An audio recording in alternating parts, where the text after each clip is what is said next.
ably represented by the Commissioner for Finance, the chairperson of today's occasion, chairperson of the institute, also the president of the Institute of Directors, Nigeria, Dr. E.J. Jidima, present.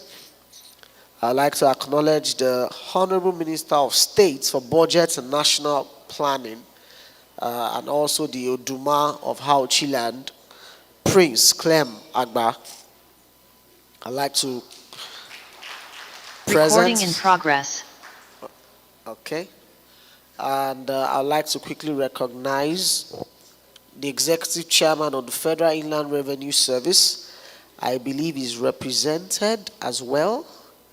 And then the Executive Chairman of Lagos State Inland Revenue Service. Our distinguished keynote speakers goes to speak on a topic that we have not quite put in place, but as law is an instrument of development, PUNUKA is a strong believer of that, and we have decided to go ahead of time to have this discourse. I welcome all, and I believe that it is going to be a very, very interesting and engaging occasion for all. At this point, I'd like to call for the opening prayer. Reverend Father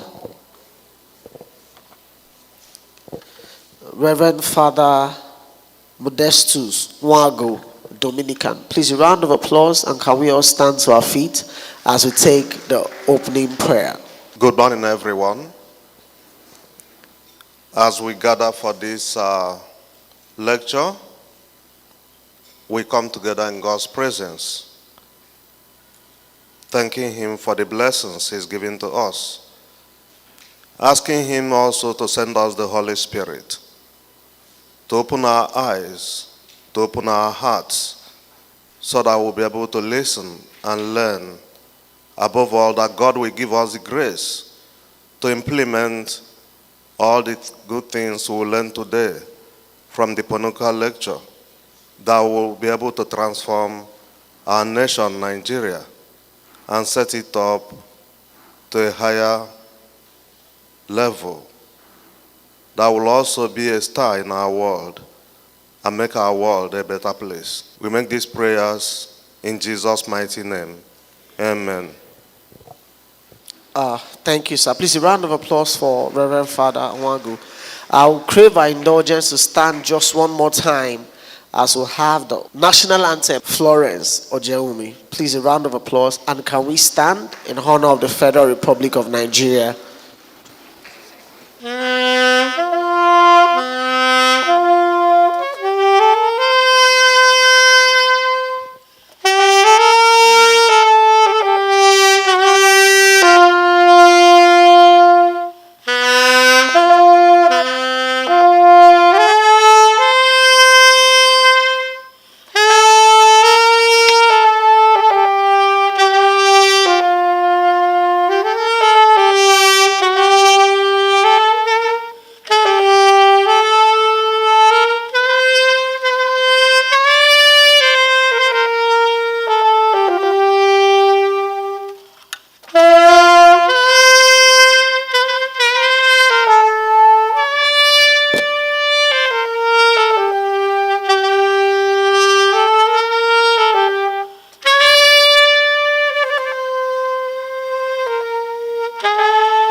Long live the Federal Republic of Nigeria, and we can take our seats.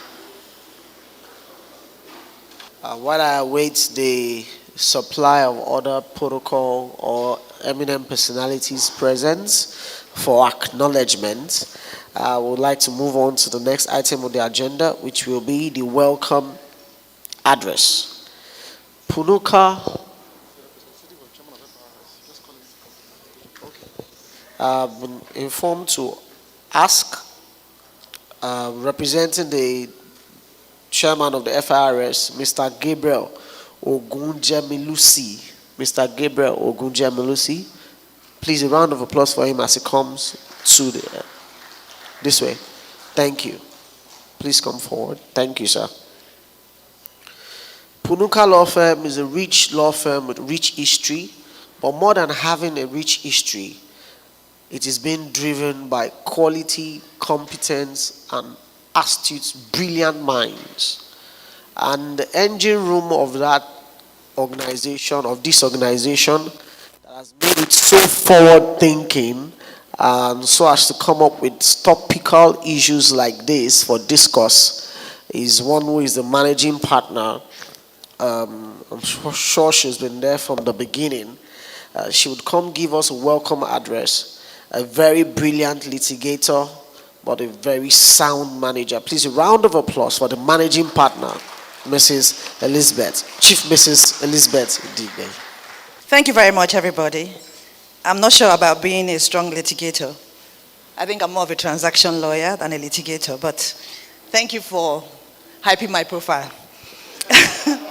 Anyway, the chairperson, Dr. Mrs. E.J. Jidema, the president of the Institute of Directors, Nigeria, the guest of honor, Prince Clem Agba, the Minister of State for Budget and National Planning, the Executive Chairman, Federal Inland Revenue Service, ably represented here, the representative of the Lagos Inland Revenue Service, also ably represented.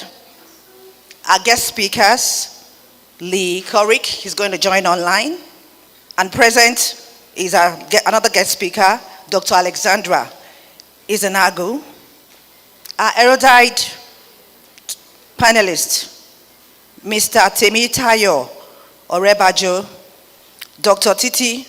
Fowokan, Mr. Amza Ayodele Subar, and Mr. Albert Folorunsho, captains of industries, learned silks and learned friends here present, clients of the firm, thank you so much, I've seen a lot of you, members of the press, distinguished ladies and gentlemen, very good morning to every one of you. On behalf of the Board of Partners, the entire staff and management of PUNUKA attorneys and solicitors, I welcome you all who are attending this 14th edition of the PUNUKA annual lecture with the theme, Taxation of the Digital Economy, the Challenges and Prospects for the Nigerian Economy.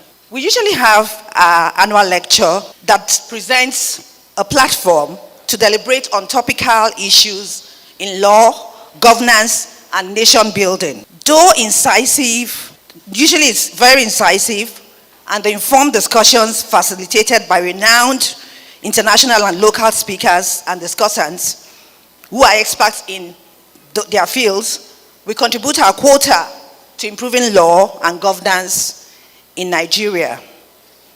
Now, why did we choose this topic this year?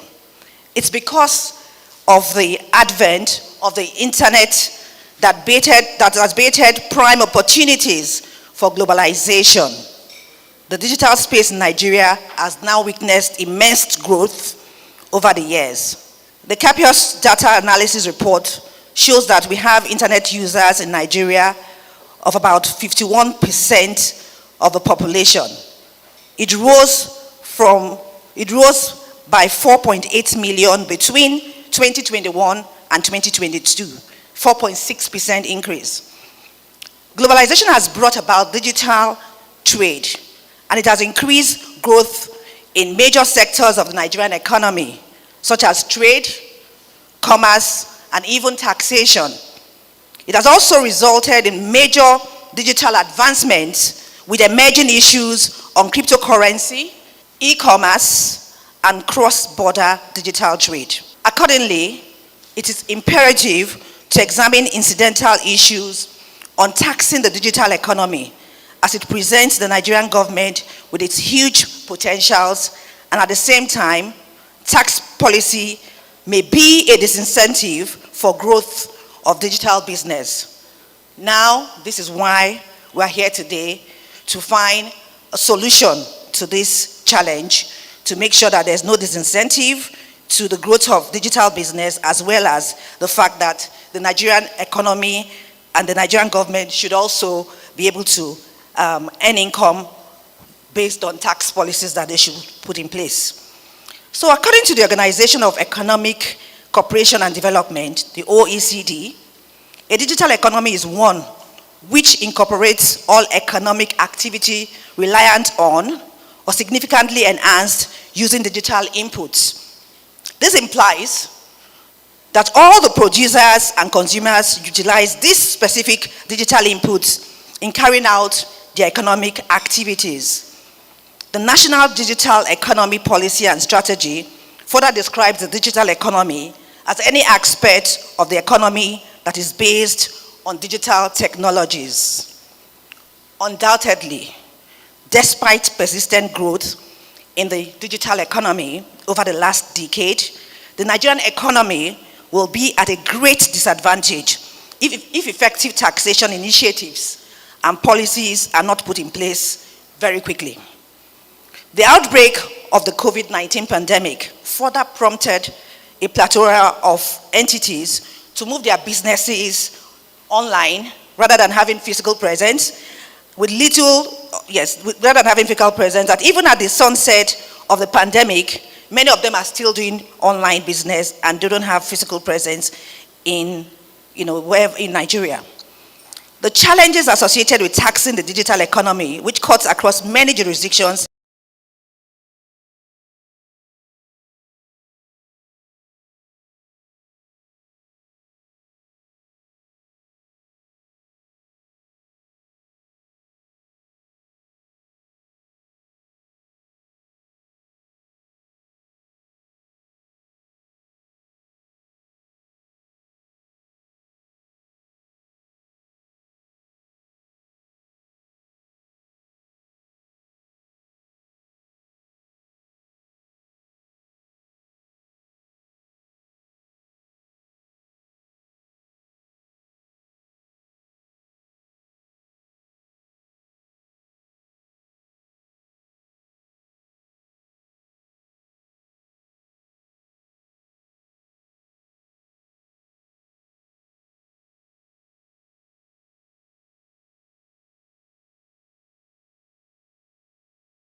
chairperson's opening remark.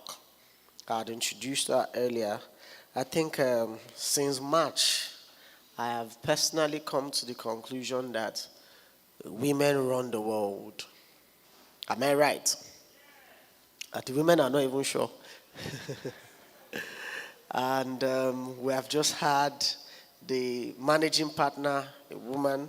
The president of Institute of Directors of Nigeria, a woman. They're holding ground and doing big, big things. So really and truly, as that song says, women run the world. I'd like to call the chairperson for a remark. Please, a round of applause for Dr. E.J. Jidema.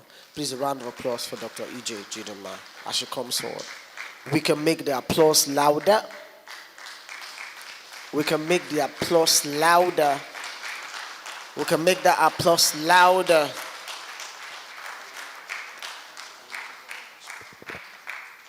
Thank you very much.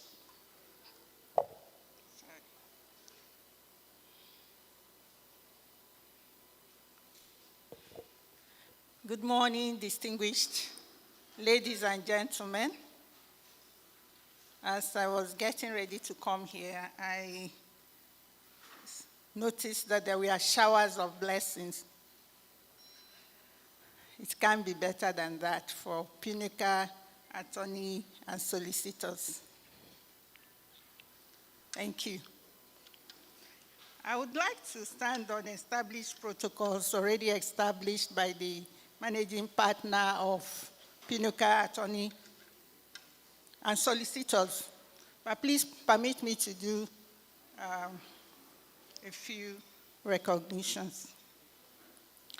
The Executive Governor of Lagos State, ably represented here, the guest of honor, Prince Clem Abba, Minister of State for Budget and National Planning, the Executive Chairman of the Federal Inland Revenue Service, Alhaji Muhammad Mamanami, represented by Mr. Temitayo Orebajo, Director, Tax Policy and Advisory Department, the Chairman, Lagos State Inland Revenue Service, Mr. Hamzat Ayodele Subai, ably represented by Mrs. Kola Daisy, distinguished guest speakers, distinguished moderator and panelists, our hosts, PUNUKA attorneys and solicitors partners. I welcome you all to the PUNUKA annual lecture for the year 2022. It is indeed a great delight and honor to chair this event. PUNUKA partners keep raising the bar, I must say, in professional practice and value addition to the socio-economic well-being and development of the environment in which it operates. Last year, the annual lecture focused on the emergent cryptocurrency. This year, it is on the digital economy, specifically how to optimize the opportunities that it presents, particularly in addressing our revenue challenges through taxation. I commend Dr. Tony Idibwe, SAN, FIOD, the senior partner of PUNUKA attorneys and solicitors, for his visionary leadership. Permit me also to extend our appreciation of the diligence, doggedness, and achievements recorded by the managing partner, Mrs. Elizabeth Idibwe, Chief Mrs. Elizabeth Idibwe. The digital economy is backed by the spread of information and communication technologies across business sectors. To enhance productivity, digital transformation is altering conventional notions about how businesses are done or how businesses are structured, and in fact, how consumers obtain their goods and services. This brings with it regulatory challenges. the future of work, and the way we work since COVID-19 pandemic is also contributing to the digital economy. Increased online activities is now the norm, and this should actually contribute to the economy. Globalization has made the world a global village and has simplified the process of cross-border trade. This has also prompted the digitization of many businesses, processes, and economies. More businesses are digitizing their processes and transactions. This has also enabled them to penetrate foreign markets. This gathering, without a doubt, is an assembly of regulators, professionals, stakeholders, with the aim of driving the change in the Nigerian digital economy. It is interesting to note that the digital economy is valued at $3 trillion, and traditional tax policies are estimated to cost countries between 100 billion and 240 billion per year, according to the Organization for Economic and Cooperation and Development, OECD.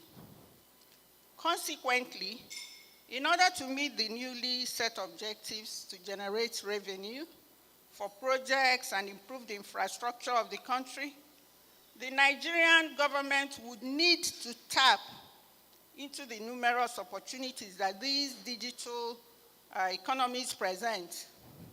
Government and policymakers need to look to initiatives regarding digital economy businesses.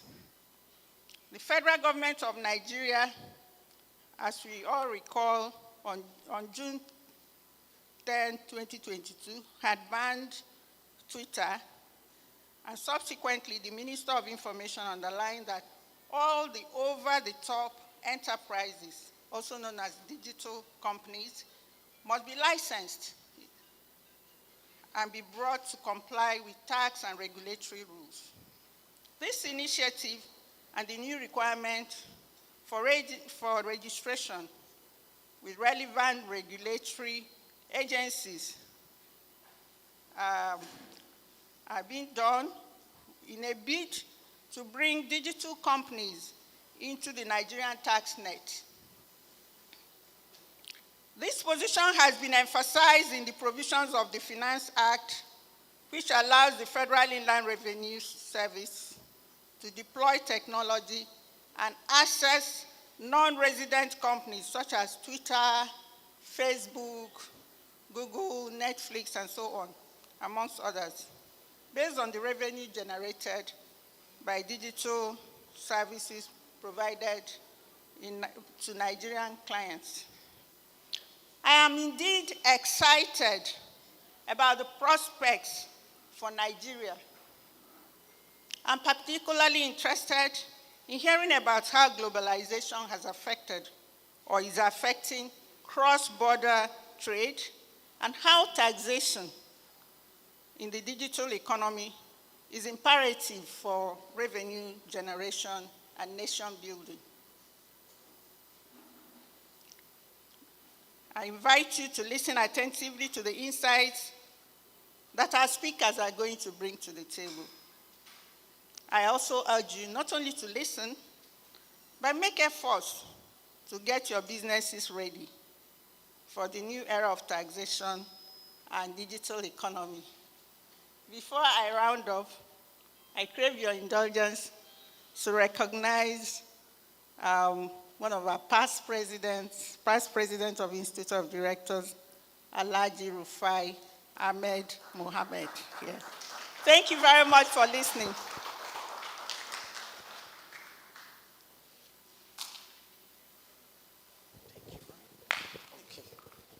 Please, once again, a round of applause. The role of a chairperson is essentially, as she has done, highlights what is the ingredients of today's event so that we all can be, it's like an appetizer getting us ready to take the main meal and all of those things that are prepared in the menu for today. Okay, just before we dive into that menu, I'm sure all of us are now salivating to get into that, especially having heard that $3 trillion is available for grabs, and how Nigeria can have a share in that in some way or some form. I'd like to quickly, before we proceed, to quickly acknowledge the president of ICANN, represented by Mr. Tajuddin Adewale Olayinka. Mr. Olayinka, thank you. All right. I know that the governor is supposed to give his opening remarks, but whilst we await the governor, we'll quickly take the remarks of the Minister of State for Budget and National Planning. He's also the lion of Auchi land and Edo North generally. Please help me welcome Prince Clem Agba, Honorable Minister for State's Budget and National Planning. The applause can be better.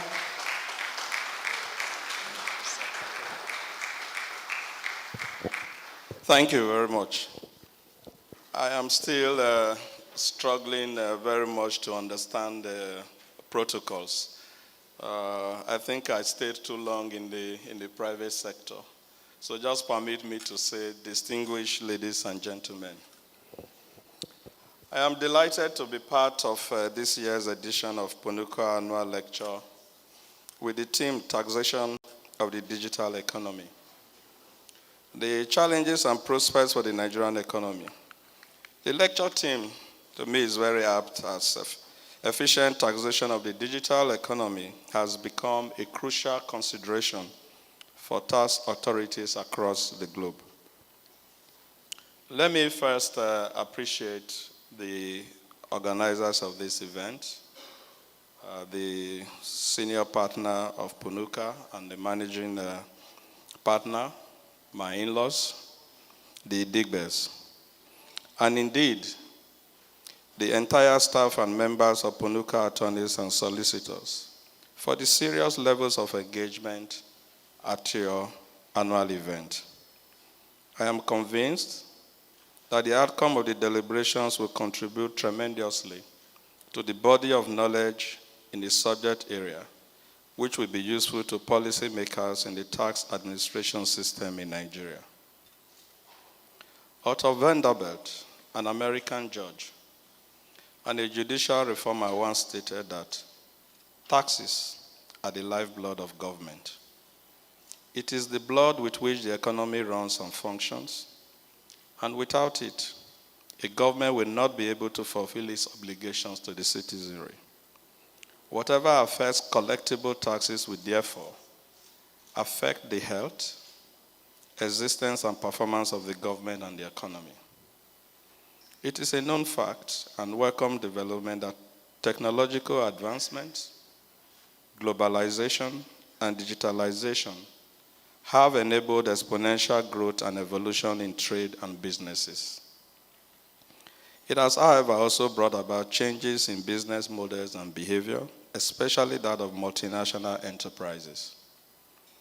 It is therefore expected that there will be changes associated with taxation of incomes arising from cross-border transactions, especially with regards to tracking, tracing, assessment, and collection of taxes. The economic slowdown occasioned by COVID-19 pandemic significantly eroded tax revenues in the country and has forced the Federal Revenue Services to seek alternative sources of taxation.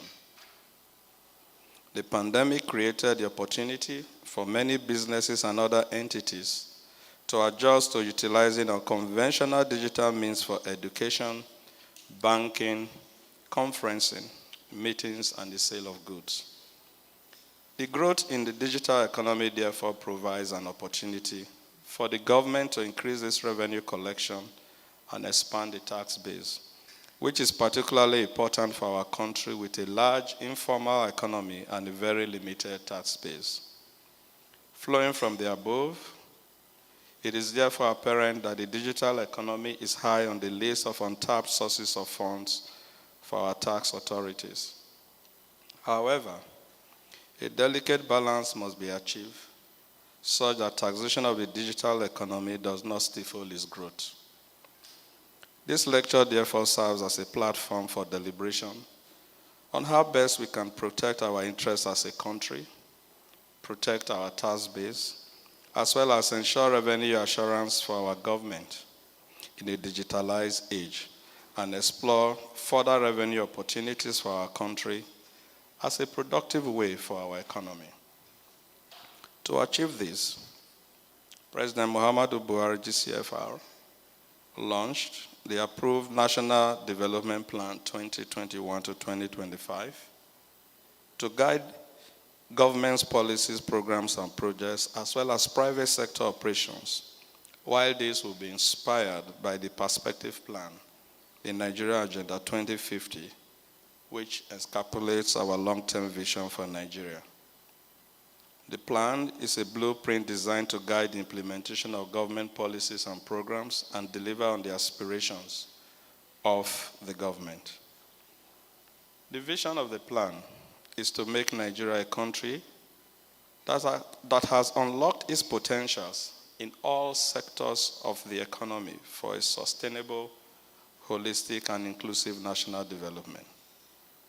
Some of the specific targets of the plan are to improve GDP growth to 5% on the average during the planned period, generate 25 million jobs, lift at least 35 million Nigerians out of poverty, and raise government revenue to 15% of GDP by 2025, amongst others.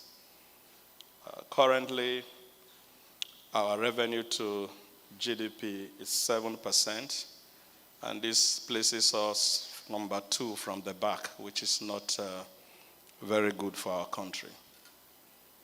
Given the revenue generation is relatively low compared to the huge responsibilities of government, concerted efforts are required at this juncture to prioritize government expenditure and place emphasis on resource mobilization. Taxation of the digital economy is one of such options, as it is expected to raise government revenue profile by about 15% of our GDP by 2025. The federal government has also put in place the Strategic Revenue Growth Initiative, SRGI, and the Annual Finance Act to mobilize domestic funds necessary for human capital and infrastructure development that are both drivers and enablers of sustainable economic growth and development.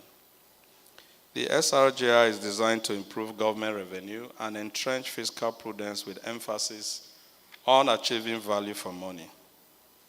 A total of 47 strategic revenue growth initiatives were identified across 3 thematic areas to achieve sustainability in revenue generation, identify new streams, and enhance the enforcement of existing ones, as well as achieve cohesion in the revenue ecosystem. The digitalization of the economy has revealed some challenges and shortcomings in the existing tax practice as it affects the allocation of taxing rights and administration of taxes, especially with respect to non-resident taxpayers. Nigeria so far has sought to tackle these issues through a 3-pronged approach that consists of strategic changes to tax policy, administration, and legislative framework they are hinged on. Accordingly, Nigeria has taken major steps in providing responses to the challenges posed by the digital economy to both direct and indirect taxes. The immediate policy focus of Nigeria was to provide in-house solutions to the tax challenges posed by the digitalization of the economy, while working with international bodies to achieve a consensus-based multilateral solution.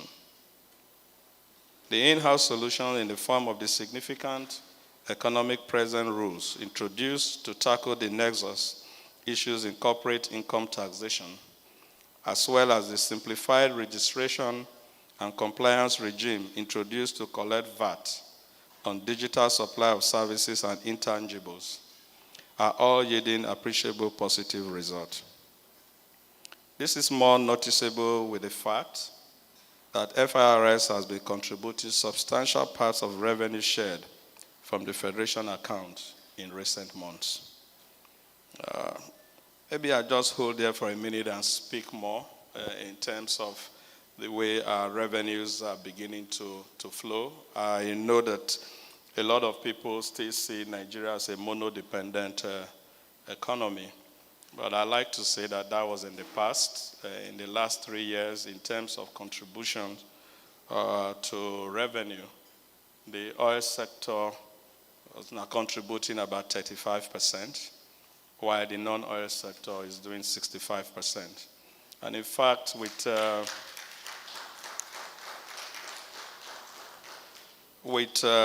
COVID pandemic and the use of digital technology, we are seeing the digital sector now contribute about 16% to GDP, while oil is now contributing only 7.8% to GDP.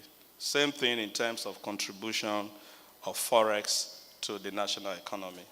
In fact, in the last 3 months, I would say that the non-oil sector has been doing about 95% contribution to revenue, especially when you look at it from the point of view that the subsidy cost has really gone up to about 4 trillion, taking away revenues that should have accrued to government.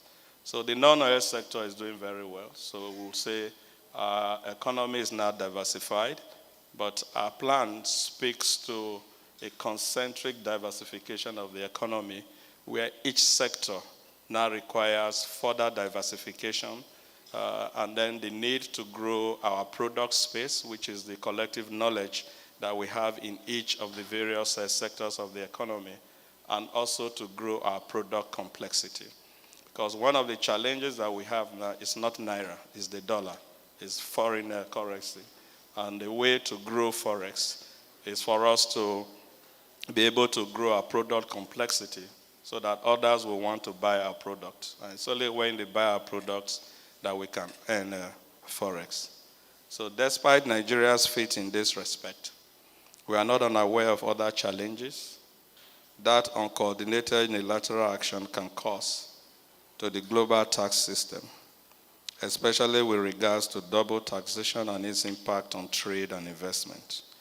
As such, Nigeria participates actively in the global discourse around tax issues arising from the digital economy under different fora. Importantly, at the OECD G20 Inclusive Framework on Base Erosion and Profit Shifting, the UN Committee of Tax Experts, and the African Tax Administration Forum. Our participation in this forum is predicated on the dual objective of being proactive in the exploration of a sustainable consensus-based solution, as well as an alternative solution in the event that no consensus is reached. Under the OECD G20 Inclusive Framework, the basis of our involvement was the understanding that a coordinated universal solution to the tax challenges of the digitalized economy is necessary, but must be fair and acceptable for all members. However, the prevailing realities, supported by negative revenue results from internally conducted economic impact assessments, has raised the question of fairness of the multilateral approach by the OECD if, necessitating our reevaluation of our expectations of the project outcomes. This explains why our country abstained from endorsing the political statement on the two-pillared approach addressing the tax challenges of the digitalized economy, which was put out by the OECD in October 2021. In the light of this, we must commend the efforts taken so far by all key stakeholders in adopting our tax system in a digitalized era. Digitalization of the economy does not only bring with it tax challenges, but also opportunities that we must seize. It has therefore become imperative, more so now, that we prioritize securing Nigeria's tax base by intensifying efforts in blocking tax leakages and ensuring transparency, while also working towards securing a fair deal that provides for equitable global reallocation of profits to all market jurisdictions on the international front. This is the expectation for all of us, whether as a policymaker, tax administrator, tax consultant, professional body, or a taxpayer. We must unite in exploring a solution that works for the benefit of our dear country. This should be the focus of the deliberation at this meeting today.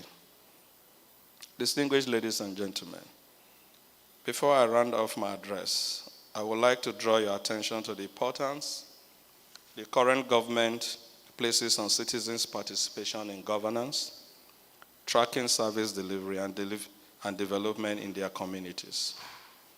I recall I spoke on this last year here, and where I did say that in order to ensure transparency and accountability in the delivery of government's capital projects countrywide, the budget and national arm of the ministry has been working on a web application called the IMAC, which will assist citizens to IMAC and report on government's projects and programs earmarked for their communities using their mobile phones and laptops in real time. I'm happy to inform you that the IMAC app is currently in beta and can be accessed by all. So if you were to go to imac.ng, you will see the app. You can register and then begin to try it, because we want to see if there are bugs that we can fix. But the way the iMac works is to use geospatial technology to tag our various projects across the country so that they have their own latitude and longitude. And that when the budgets are passed, we would layer these projects on the Nigerian map so that they will have their unique latitude and longitude, and it will go on the app, which Nigerians can download. So rather than have MDAs do the monitoring, we prefer that the citizens do the monitoring. We want Nigerians to be able to see, feel, and touch the projects that the government is doing, so that we will no longer be told that a first-class bridge has been built, whereas it's a wooden bridge that was put in place. And Nigerians can take pictures with this app, and they will come to us in the ministry with the exact latitude and longitude, so we really can see what is on ground. We believe that if we do this, our budget implementation will get a lot better, considering that we have over 40,000 projects every year in the national budget. So there's no way the ministry can effectively monitor all those projects. We do believe that it's easier for 200 million Nigerians to monitor 40,000 projects than for 200 Nigerians to monitor the 40,000 projects. With the full launch of the app in the coming weeks, the government requires your active participation in the process of tying budget provisions to projects and getting time value of money earmarked for capital projects, as governance is a collective responsibility by all citizens. In conclusion, I would like to state that as a nation, our greatness lies in our passionate and commitment we are collectively in achieving its set goals.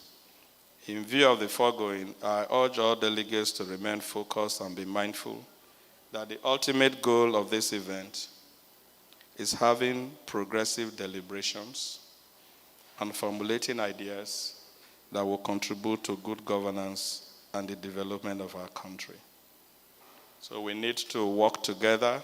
We need to show our commitment, and that commitment, we need to be passionate about it so that the goals that we have collectively set out will be achieved. I thank you for listening, and I wish you all fruitful discussions. God bless the Federal Republic of Nigeria. God bless you all.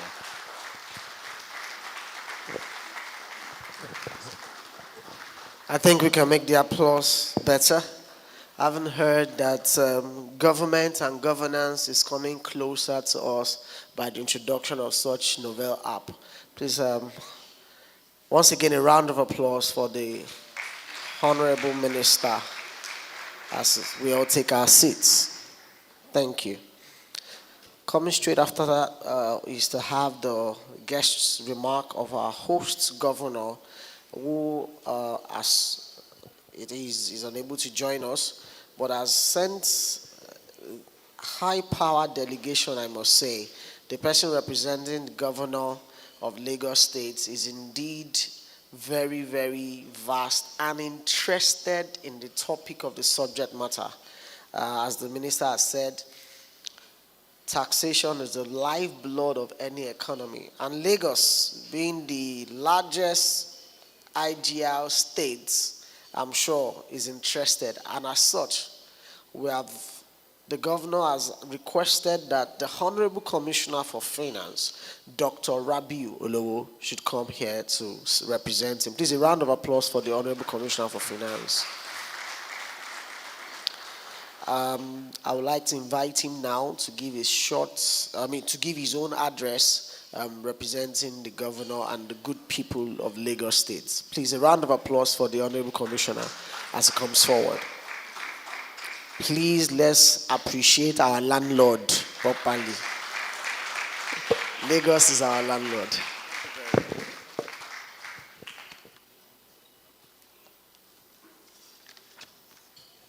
The Honorable Minister of State for Budget and National Planning, Prince Clem Agba, Chairperson, President, Institute of Directors of Nigeria, Dr. E.J. Jidema, the Executive Chairman of the Federal Inland Revenue Service, Mohammed Nami, Executive Chairman of the Lagos Internal Revenue Service, Amzad Zubair, the Managing Partner of PUNUKA Attorneys and Solicitors, Mrs. Elizabeth Idigba.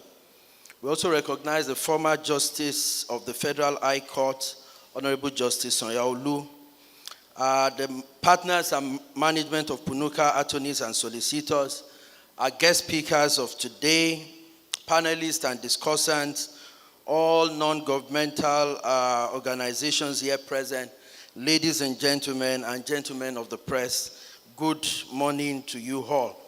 I'll be presenting the goodwill message of Mr. Babajide Olushola Sanwo-Olu, the governor of Lagos State, whom would have loved to be here. You know, Lagos being the tax model state in Nigeria, he had personally wanted to be here himself, but has asked me to represent him, given other state exigencies. So I'll be going straight into reading his address. There will be no subtraction and there will be no addition. It is my pleasure to be part of this year's PUNUKA annual lecture. And I also use this opportunity to commend the management of PUNUKA attorneys and solicitors for the continuous constructive views and ideas on law, governance, and nation building being propagated through this annual lecture for the past 15 years. The theme of this year's lecture, Taxation of the Digital Economy, the challenges, prospects for the Nigerian economy, is apt at this time, considering the nation's growing achievements in e-commerce and financial technology. And also because, just like the Honorable Minister had said, even though Nigeria has made very significant improvement in our tax administration, there's still opportunity for improvement in how we do our tax administration.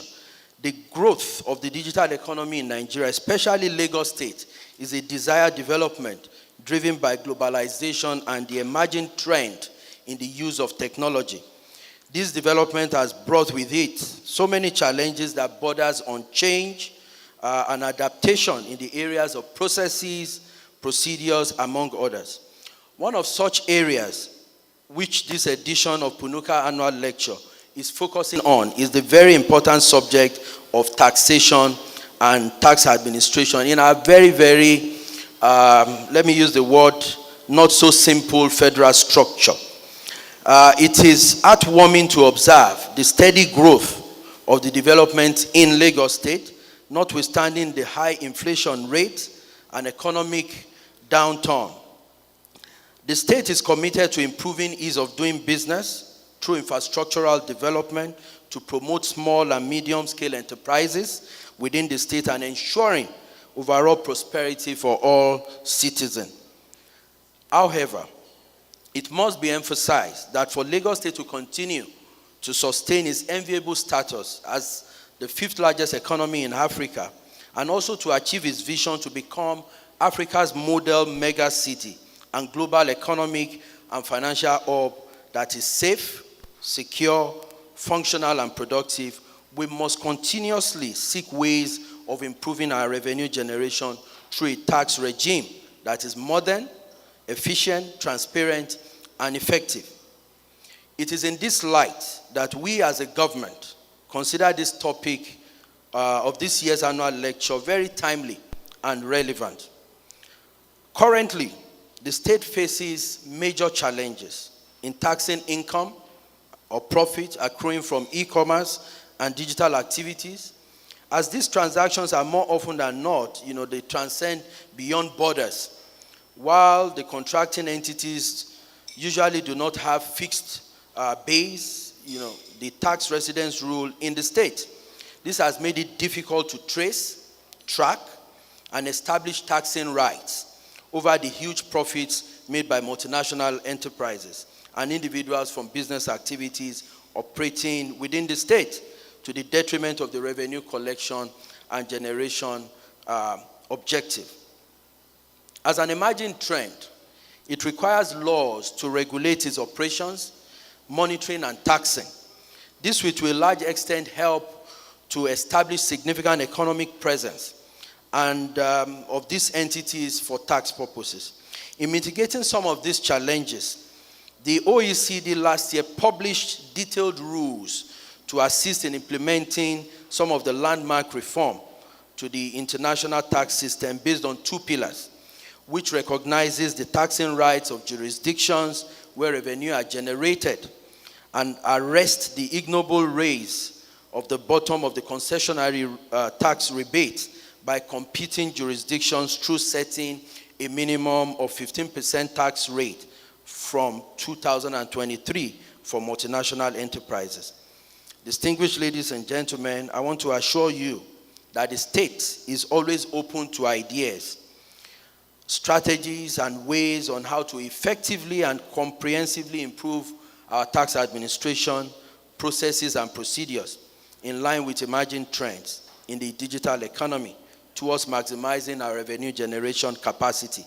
It is on this note that I welcome everyone to this lecture and look forward to the recommendations that will emanate from your deliberation. And as always, we'll be looking forward for the position paper so that we are quick, to be the first in the country to implement all of the recommendations coming out of this discussion today. I want to thank you for listening and wish you a fruitful deliberations. Mr. Babajide Olushola Sanwo-Olu, Governor of Lagos State. Thank you very much. Thank you. And indeed, Lagos shall remain a pace setter and leader in tax generation in the country, but much more Nigeria will attain that position of getting more revenue from taxes. As selfish as, or as selfless as that sounds, that I'll be paying more taxes.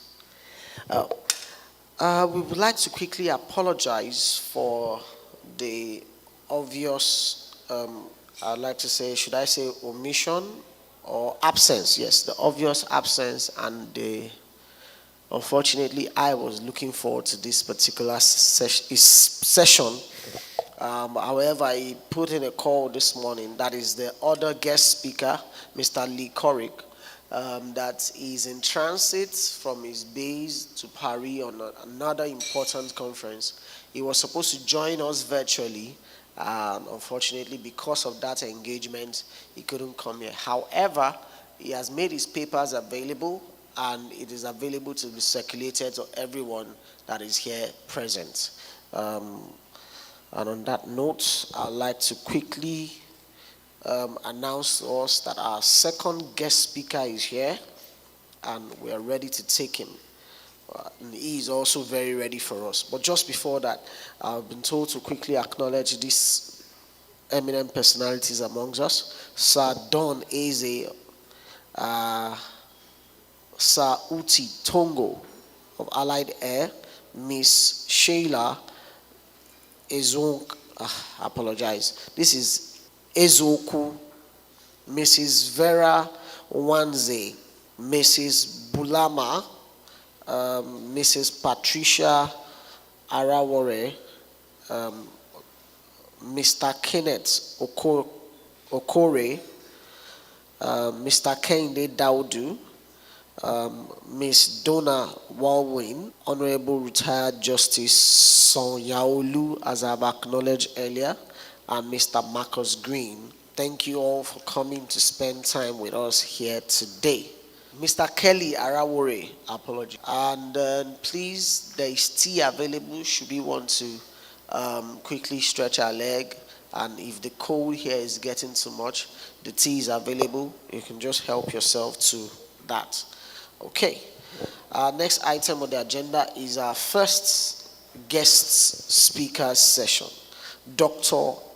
Alexander Ezenagu is currently an assistant professor at the College of Law at the Hamad bin Khalifa University, Doha, Qatar.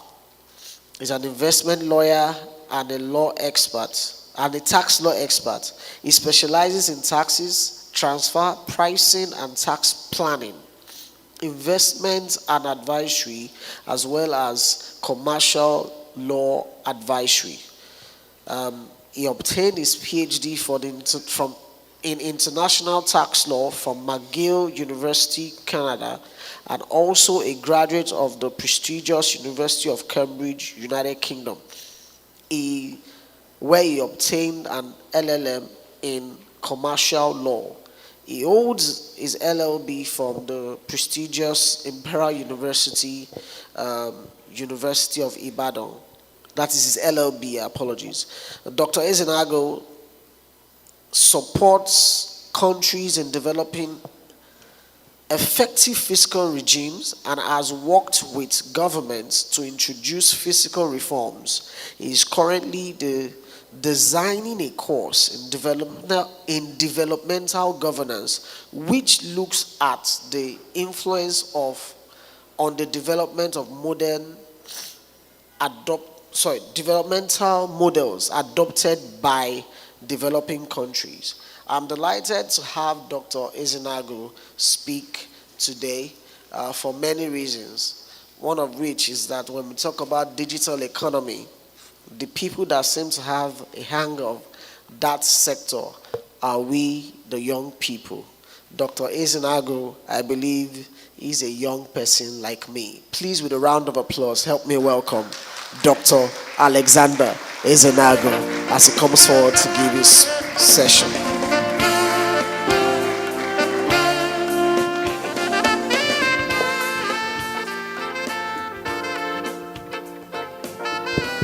At the heart of it all, I'm a teacher. So today you all will be my students. This will be my classroom. This won't be a lecture, I will be teaching. So which would mean, if you have questions, you're free to ask, but please ask me at the end of the lecture so that we could save time. Having said that, let me also thank PUNUKA attorneys and solicitors for the invitation. As an academic, it's always gratifying to be found from your tiny village and asked to come give a lecture. And as introduced, I live in Qatar where I teach at a university, and it's quite gratifying to know that some of the things I've written, some of the things I've said, have caught the attention of a few people, and I've been asked to give this lecture. So it's quite a great honor. Thank you. So my speech will cover these 4 sectors, right? The first thing we will do is have a bit of history around the development of the international allocation system. After that, we will look at the limitations of that particular system, and then we'll consider some reform options. Then finally, we'll look at procedural approach, or what I call tax administration practice. As I've observed so far, in every classroom, there are the very intelligent students, and then we have the students that we have to pay more attention to. For the tax experts in the room, be patient. We will get to the technical debate.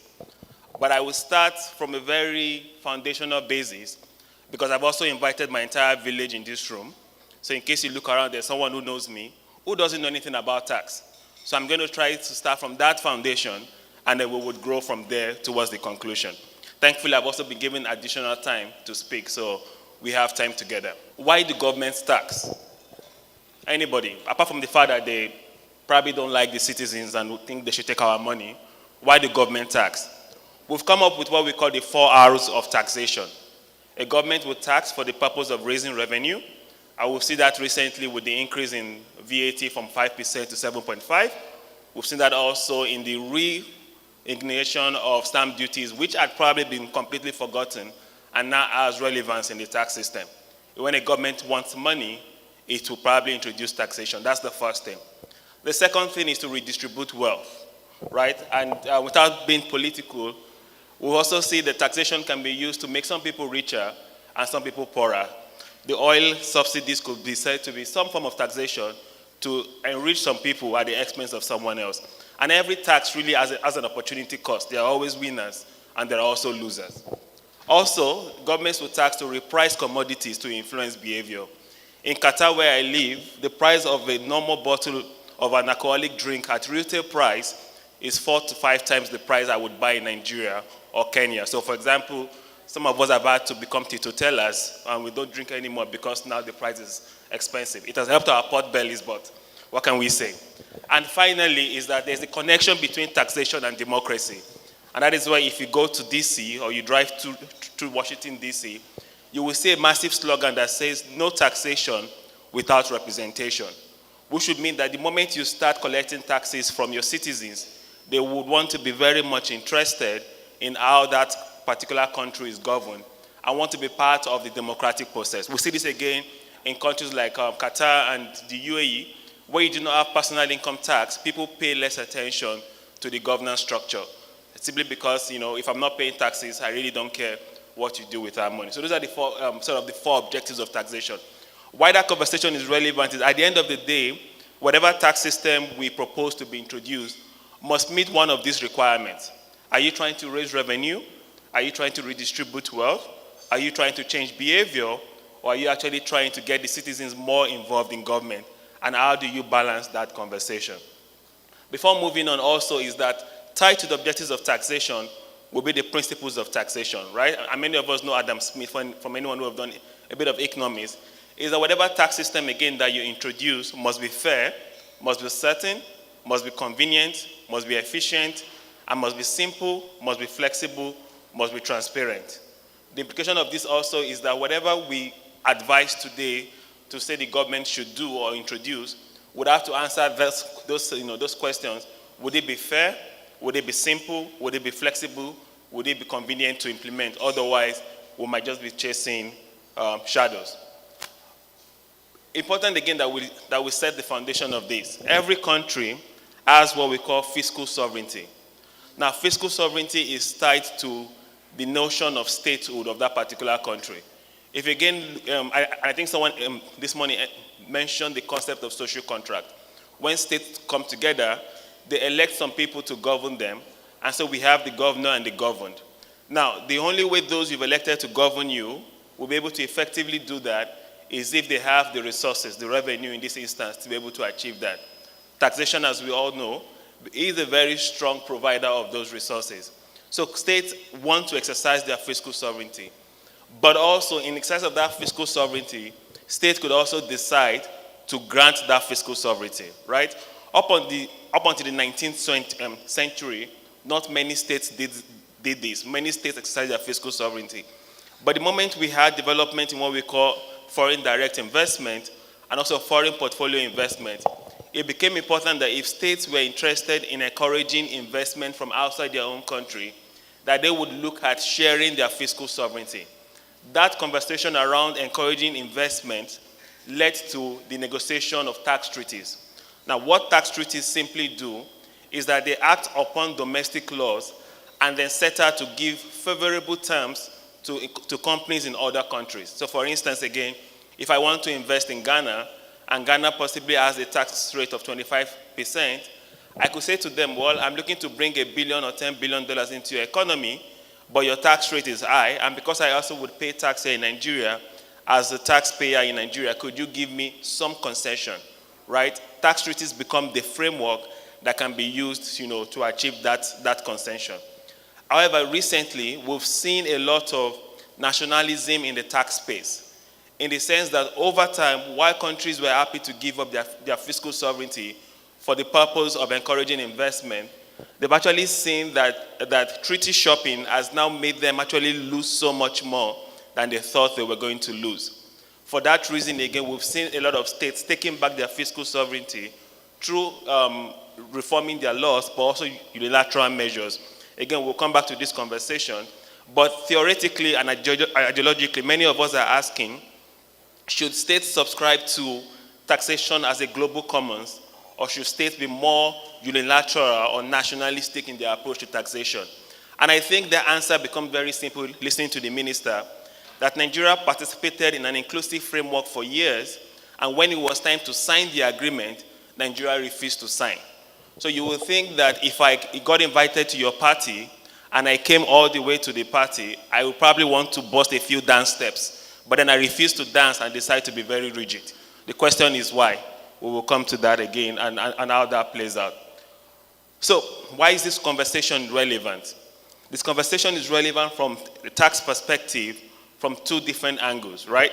For anyone who's a lawyer in the room, I'm sure you know the case of Solomon versus Solomon, right? Which simply says that the moment a company is incorporated, that company becomes a separate entity from the shareholders, right? So that even if my father and my mother are the owners and directors of a company, the moment they incorporate a company, duly incorporated, they no longer have control over that company. The controllers of that company become the directors, right? And that's what our corporate governance rule says in our company law. That same treatment of companies has been extended also to the treatment of multinational entities. So which would mean that if, for example, my good friend here, Mustafa, decides to set up a company in Ghana and a company in Sierra Leone and a company in Abuja, and Mustafa is the only owner and director of all companies, the law would treat each company as separate and distinct from the other companies, though Mustafa probably sits in Abuja on his phone controlling the operations of that particular company.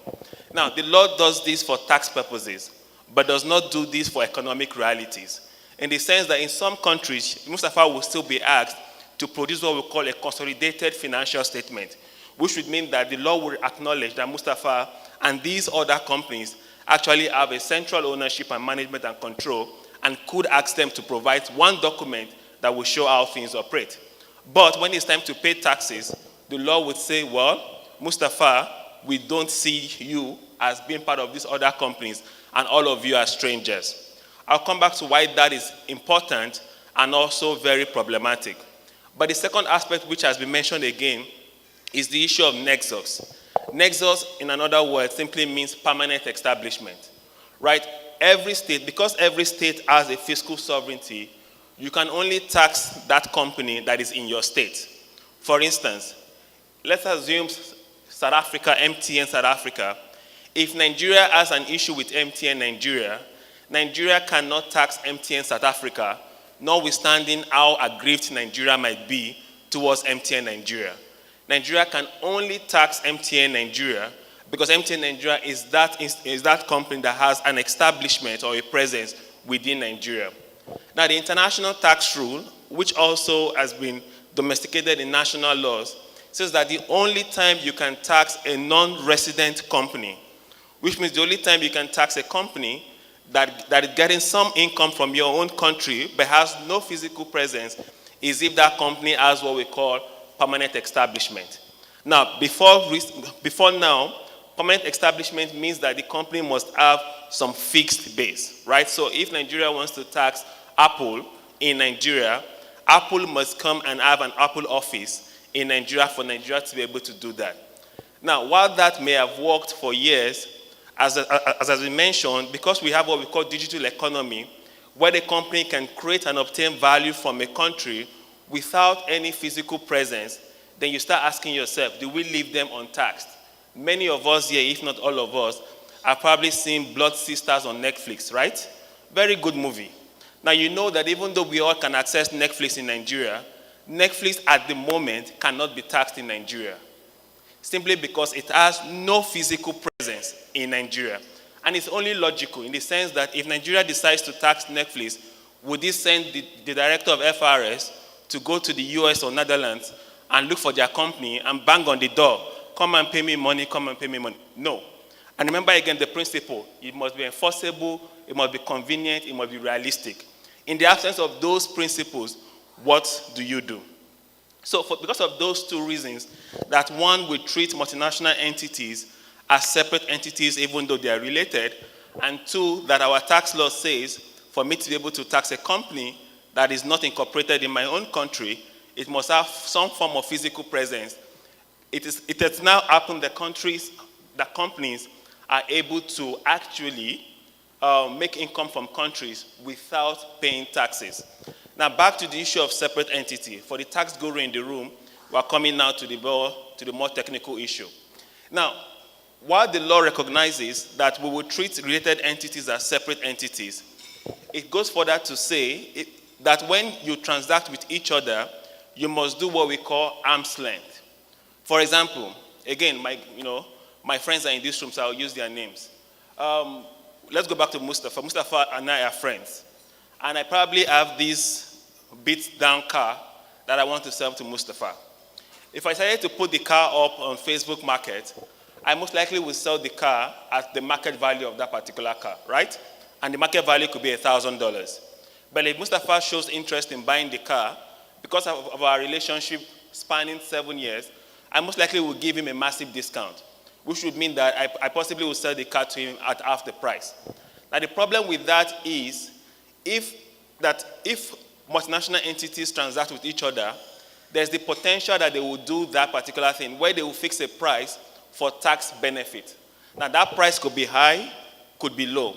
Now because the international tax system says that you can only tax an entity that has the presence in your country, what multinational entities do is that I will look for favorable countries or jurisdictions to incorporate entities in. And I'm sure many of us who have worked in the Big Fours or even the law firms here have had to incorporate an entity in Mauritius or the Cayman Islands or the BVIs. Now, before you come to the defense to say it wasn't for tax purposes, we all know it was, right? Because Mauritius has a tax rate of 3%. Who wouldn't want to advise my client to incorporate an entity in Mauritius so that if I make $1 billion, I simply move that entire profit to Mauritius and only pay 3%. But if I left the $1 billion in Nigeria, I pay what? 30%. Or probably effectively 6%. Depends on the language you follow. So for that particular purpose of transfer pricing, it is possible to manipulate how that particular exchange would happen between related entities. So the principle that has been created for the last 100 years is that we will want to insist that you act at arm's length. Now what we've seen is that that requirement to act at arm's length becomes a wishful thinking. Simply because by the nature of multinational entities themselves, we have a synergy that has allowed or caused any company to have subsidiaries. For instance, if I can be part of the production, distribution, and retail sale of my product, I would rather do it. I would rather want to be in charge of the entire value chain of any product. And if I'm in charge of the entire value chain of any product here, I would want to set prices that would ensure that my taxes can be better managed. But beyond that also, and I think this goes more to the tax authorities in the room, is that to be To be able to establish arm's length principle of whatever you've done, you must do what we call transfer pricing documentation. Now, we all know that the worst thing you want to do is a TP audit. For instance, before you do a TP audit, and we have FRS people in the room, so I'm excited to say this. You find out that before you do a TP audit and after you do a TP audit, it is possible to get 400% of the tax that the company had not declared after a TP audit, right? And this is factual. I got the data from FRS. Is that it's possible that a company may have returned to say that our tax for the year is $1 million. And after a TP audit, you find out that the tax for the year should be $5 million. But think about a country like Nigeria with thousands of multinational entities and FRS International Tax Department with 20 people working in the National Tax Department. What you find out is that while you might catch a few thieves in quotes, I'm not calling anyone a thief, there are many who would go, free towards the net, right? And that's because the system that says that we must assume related entities are separate and ask them to conduct TP documentation to prove to us that every transaction is at arm's length is quite a failed system. That argument has been generally accepted internationally, right? So it's not even my argument. It's that the international community has come to the conclusion that the international tax rules as currently present have actually failed. And 10 years ago, the G7, G20, through what we call the Base Erosion and Profit Shifting Project, started this whole process of correcting this failure in the international tax system. Again, as I mentioned, Nigeria has been very active in this process. I've had to spend time with many of the guys in FRS, and they spoke highly of the inclusive framework processes, but eventually they did not sign. We will come to why that happened. But BEPS simply means that we're acknowledging that our existing system allows for a company to manipulate their taxes at the detriment of the government or the state, right? So for instance, when you hear, Apple hasn't paid a tax for 10 years, it is simply BEPS. When you hear Facebook doesn't pay 0%, or Tesla, for example, has paid zero tax in the last 10 years, it's because Tesla is engaged in base erosion and profit shifting, and through different machinations, whether it's transfer pricing, whether it's hybrid mismatch arrangement, whether it's interest limitation deductions, and all these other processes, you are able to do that. We all know that if you do not pay taxes, the state cannot function properly, right? And Nigeria is a good example of how we always have budget deficits. We're always borrowing money, simply because we need extra resources, extra revenue to meet our budgetary demands, right? So paying taxes becomes very integral to achieving that particular thing. But beyond that is that there's what we call inter-taxpayer equity. When companies don't pay taxes, the government increases the burden on individuals, right? The only reason government has possibly increased VAT from 5 to 7.5 is because government has probably failed to take taxes from the company. And because there is a budgetary deficit, you would think about, where do I go? Now, the issue with things like increasing VATs is that VATs are by their nature regressive, in the sense that it is those at the lower level who would face the burden of having to pay extra on the price of milk and on the price of rice. So what that means is that there is a concerted need for companies to pay their taxes and to pay them fairly. How do we achieve this? So while there are many suggestions out there, I will be limiting my recommendation to just a few, and then, hopefully we can open the room to conversations. But it's important to say that our approach must be to adopt the economic allegiance theory of George von Chance. And that simply says that if any company derives economic value from another jurisdiction, that company is duty bound to pay taxes in that jurisdiction. And it is not a new thing, because if you go to Section 9 of the Corporate Income Tax Act, it simply says that Nigerians will tax profits that are derived from, accrued in, brought into, or received in Nigeria. In many jurisdictions, you don't have those four words being used there. For example, in Kenya, it probably uses two of those words.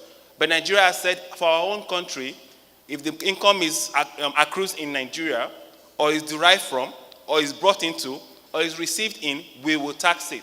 And that is very simple. It means that as long as the income has any relationship at all with this jurisdiction, whether it is flowing in the air, we are going to tax. And this is important when we discuss digital economy.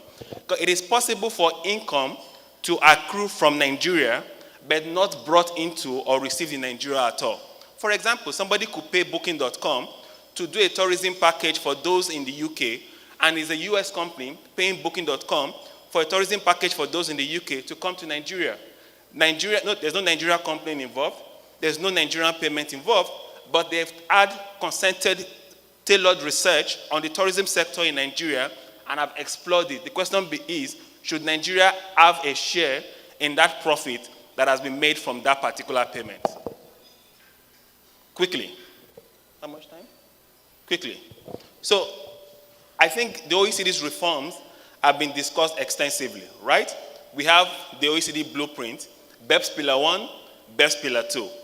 BEPS Pillar 1 simply says, we will tax a company in this manner if that company, first of all, is deemed a digital company, but secondly, has an annual turnover of 20 billion euros and a profit margin of at least 10%.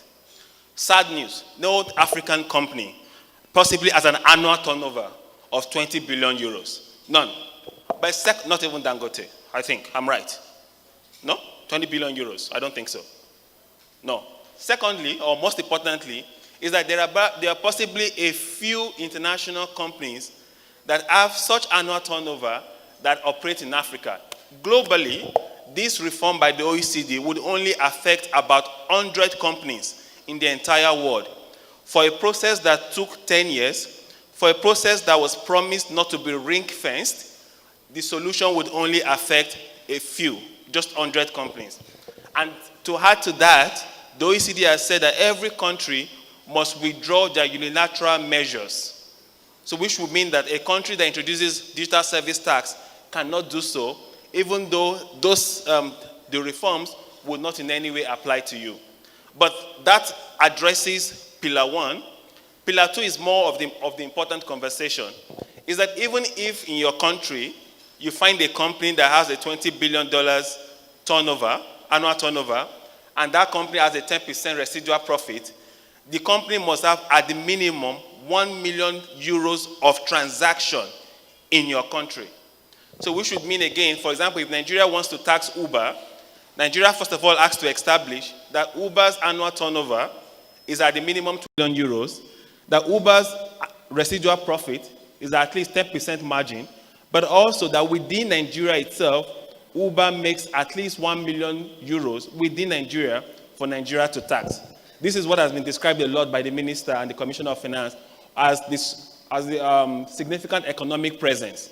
Now, when Nigeria made its own order, the economic presence order, it has said that within our own economy, if you make as much as 25 million naira, which again, when this came out, was around $60,000, but with the way the dollar is dancing these days, it's probably around $50,000. If you make 25 million naira from our country, you've established enough nexus, enough presence for us to tax you.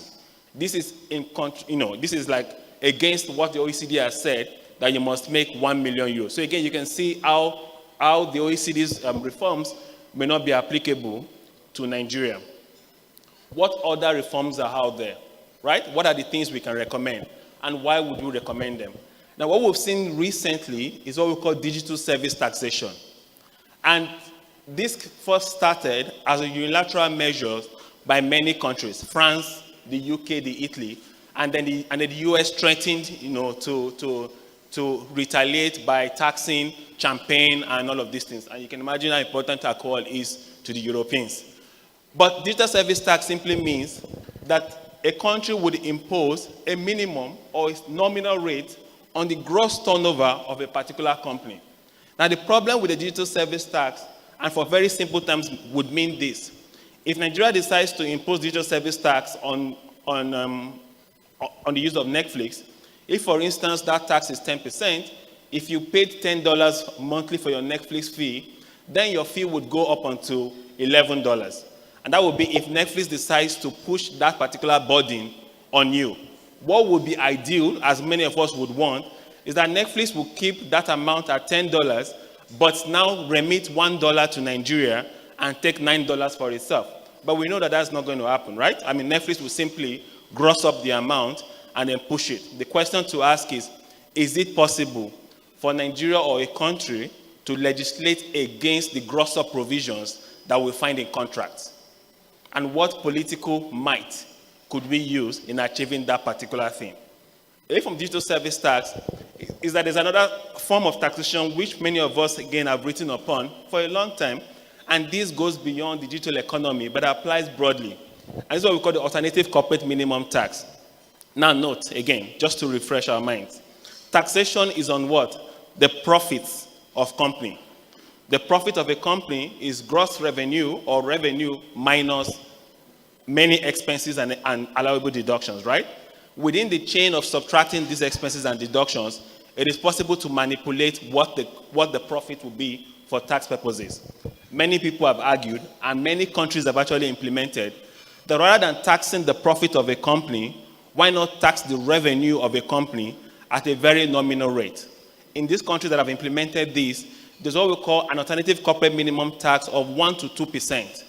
Now, for some countries, it is not alternative, which means that they simply impose a simple nominal rate on your gross revenue. For other companies, it is alternative in the sense that they will invite you to prepare your tax returns using the profit model, and then they would also impose a minimum rate on your annual revenue, and then whichever is higher, they would go for. So for instance, if a company says in a year, I made $100 billion in revenue, and I have a nominal rate of 1%, then I will say to the company, if you've made $100 million in revenue, at the rate of 1%, your tax should be $1 million. However, go ahead and prepare using profit model. Whichever is higher is what I would go for. In many cases, it has been discovered that the nominal value would give more to the government than the profit. I know many companies here would say, but when you tax me at my gross revenue, you have not taken into cognition if I have actually made profit or loss at the end of the day. And it's a very fair argument, right? But I think at the point we are today, with tax avoidance and the value of it, it becomes more politically acceptable to impose a nominal rate on companies than to offend them by saying, what if I did not make profit in any particular given year?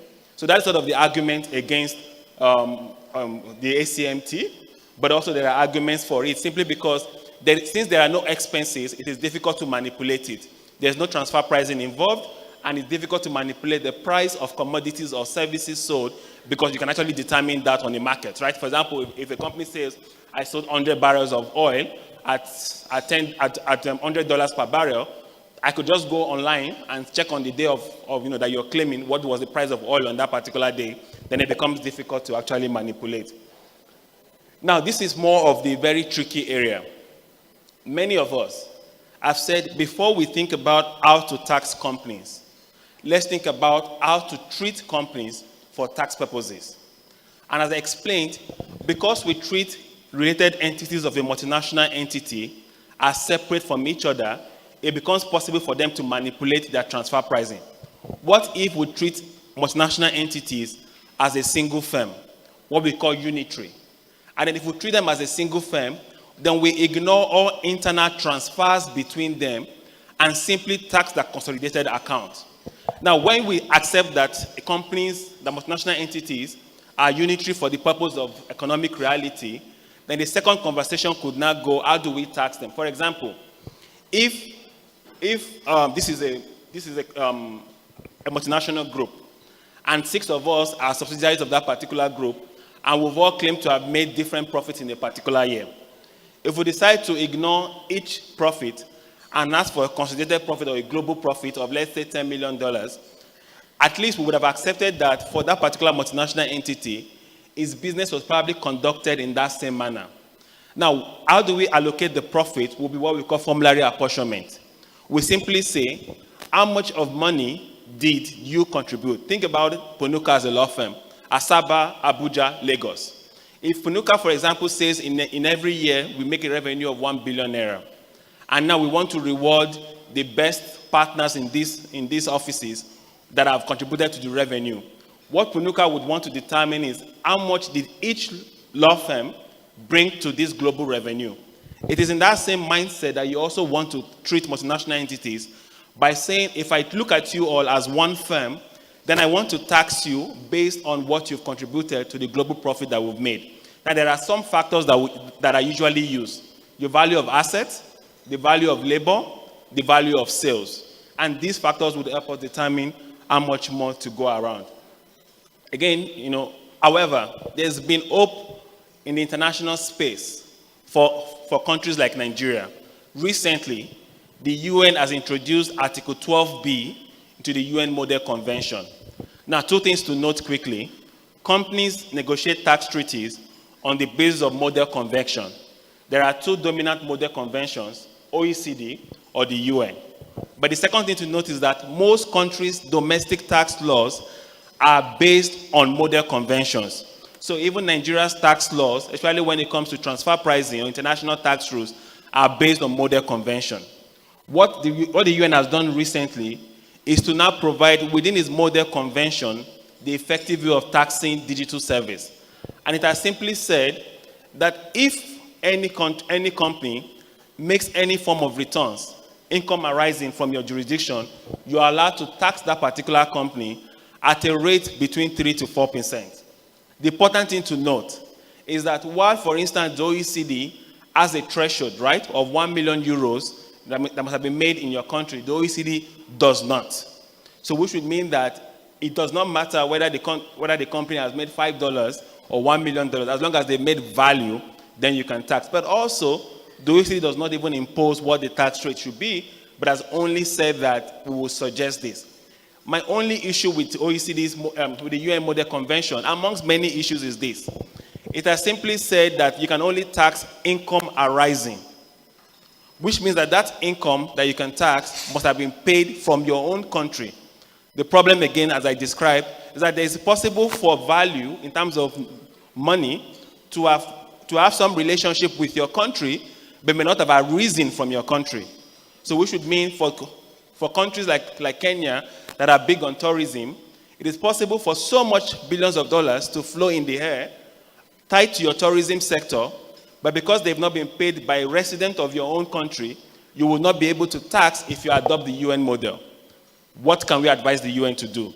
To adopt Section 9 of Nigeria's Tax Act, that as long as that income accrues, received, brought into, or is derived from, then that income should be taxable, and not just the one that has arisen from your own country.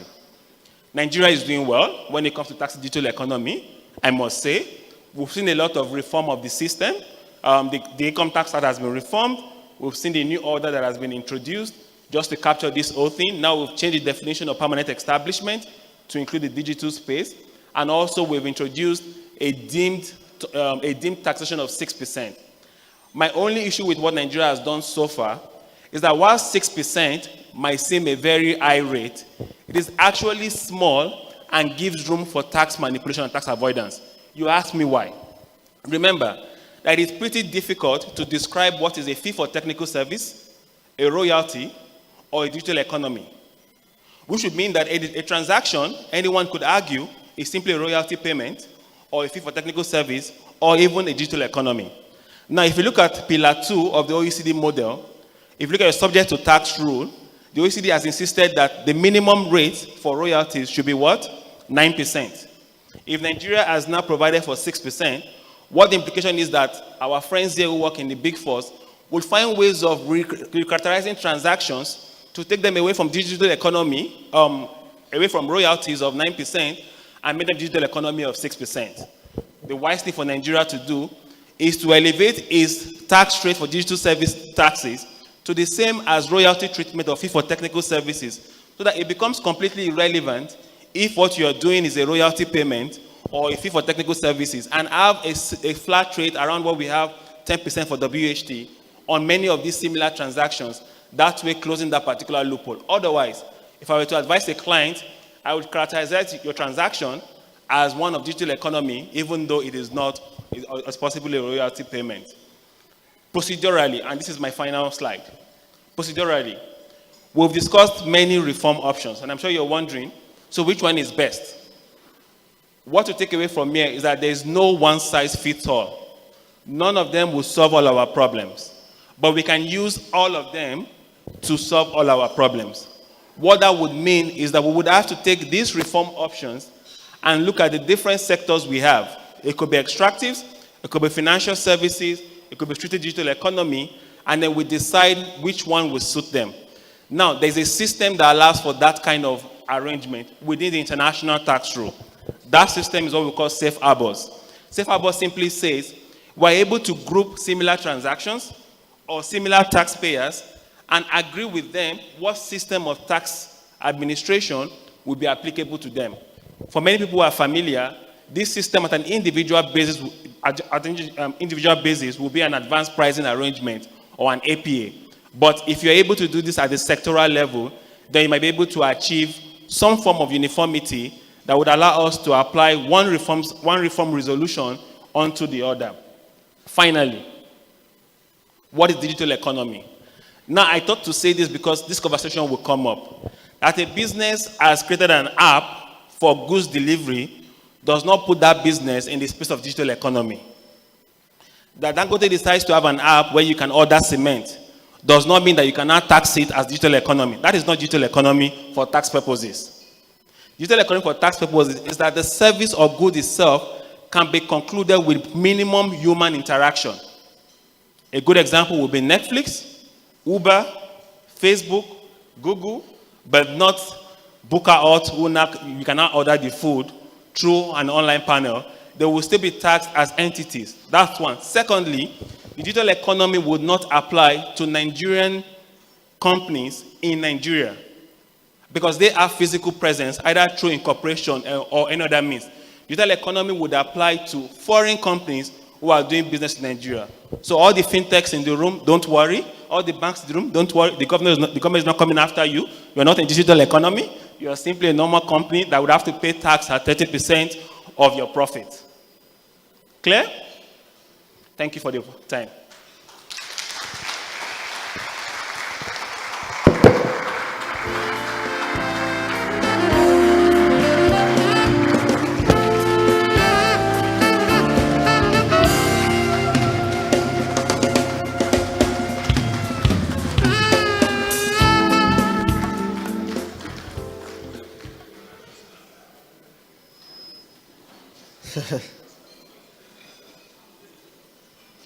Okay. While we conclude with the photo session, you know, I honestly was looking forward to a one-size-fits-all that can solve our problem. But our guest lecturer has come and he has said that we have to now, by ourselves, you know, look for something that we can work on of all of the options that he has mentioned. And here we are expecting him to come and say, this is the solution. Alas, he has given us solutions. Please, a round of applause for Dr. Ezenagu one more time. Not one stone can kill this bird, he has told us. We need to have a ballistic, sophisticated design stone to kill this bird. Thank you. All right. One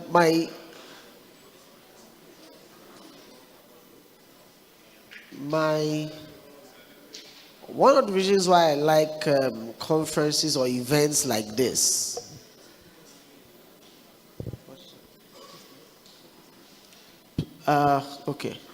is that we have opportunity to then move into a panel session. However, before the panel session starts, since our guest lecturer has said that we are all his students and he is our teacher, I'm sure as our teacher, he will be glad to take questions.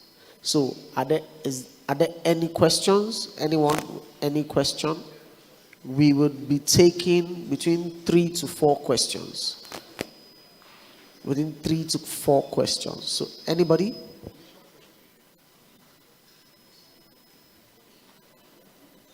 Anybody?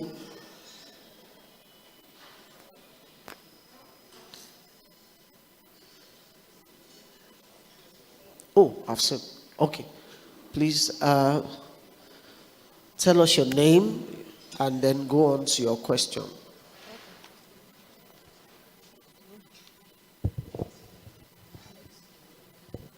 Thank you so much, Alex, for that wonderful paper. You put it down so simply and it was just well assimilated. But in your closing statement, you mentioned about how Buka Hut would not be considered to be would not be considered a digital economy just because he has an app where you order food. And I don't know whether you have a solution for all the online markets, that sell different things. They don't have a shop. At least Buka Hut has a shop where you can go to and something can be done about it. Do you have any solution for, maybe I'm in my house and I'm selling, I don't know, maybe I'm selling something, I'm selling a juice and I don't have a shop anywhere, but people order and I actually have an app and people are buying. It doesn't mean that there is no solution they can go on. Do you have like a solution, something that can be done to also, are they actually part of digital economy and do you have a solution for that? Okay, I've seen another hand. Alex, to help her put the question in context, if she has side hustle, how will you help her as it? And a side hustle, careful. Hello? Okay. To be captured in the tax net, sir. Your name, your organization, and then your question. Thank you. Thank you very much. Thank you very much, Prof, for the very brilliant presentation. We didn't expect less. My name is Mustafa Ndaju. I'm the Executive Director of the African Center for Tax and Governance. It's a think tank that focuses on research and capacity building in the area of taxation and tax administration. We also have bragging rights because Alex is a non-executive director at the African Center for Tax and Governance. So we're really proud to have him here make this presentation. It's both a question and kind of a comment, a contribution. We've had this back and forth over the years about the technicalities of international tax. I mean, and from the presentation, it's very clear that it is one of the most technical areas, very, very complicated areas, and that's why we're still battling with it. But we all know, for most of us that are in this work, that it is more political than it is technical. So regardless of all the, and you can see that from some of the decisions that have been taken and how the likes of the US and the G7 have sort of, so you spend years working on BEPS and you come up with proposals, and then one thing, the US just comes, in a week, just comes up with something. And everything now goes down the drain. From the perspective of African countries, I mean, what are our options? The African countries and developing countries, because we are affected by it, whether we like it or not. And it's the same thing. Initially, the conversation about the global minimum tax was about 20-25%. But then the G7 just woke up one day and said 15%. And everybody, and before you knew it, OECD now came down. OECD, an inclusive, so-called inclusive framework, came down to the 15%. So we can spend a lot of time coming up with these ideas on how these technical issues can sound very, very intelligent and all that. But at the end of the day, what you want with a policy is for a policy to be effective, which means it has to be implementable. And without that political will and political influence from the part of Africa, how do we go about addressing this issue? Thank you so much. I have a lady here. I think this mic is better. Yes. And then, Thank you so much. Thank you. I want to thank the lecturer. I don't think I will stop thanking you, because his presentation was very, very, educative. My question is that we are in a society where we have a kind of duplicity in anything we do. We are a highly informal, structured environment. Even if we are going digital, there are some informal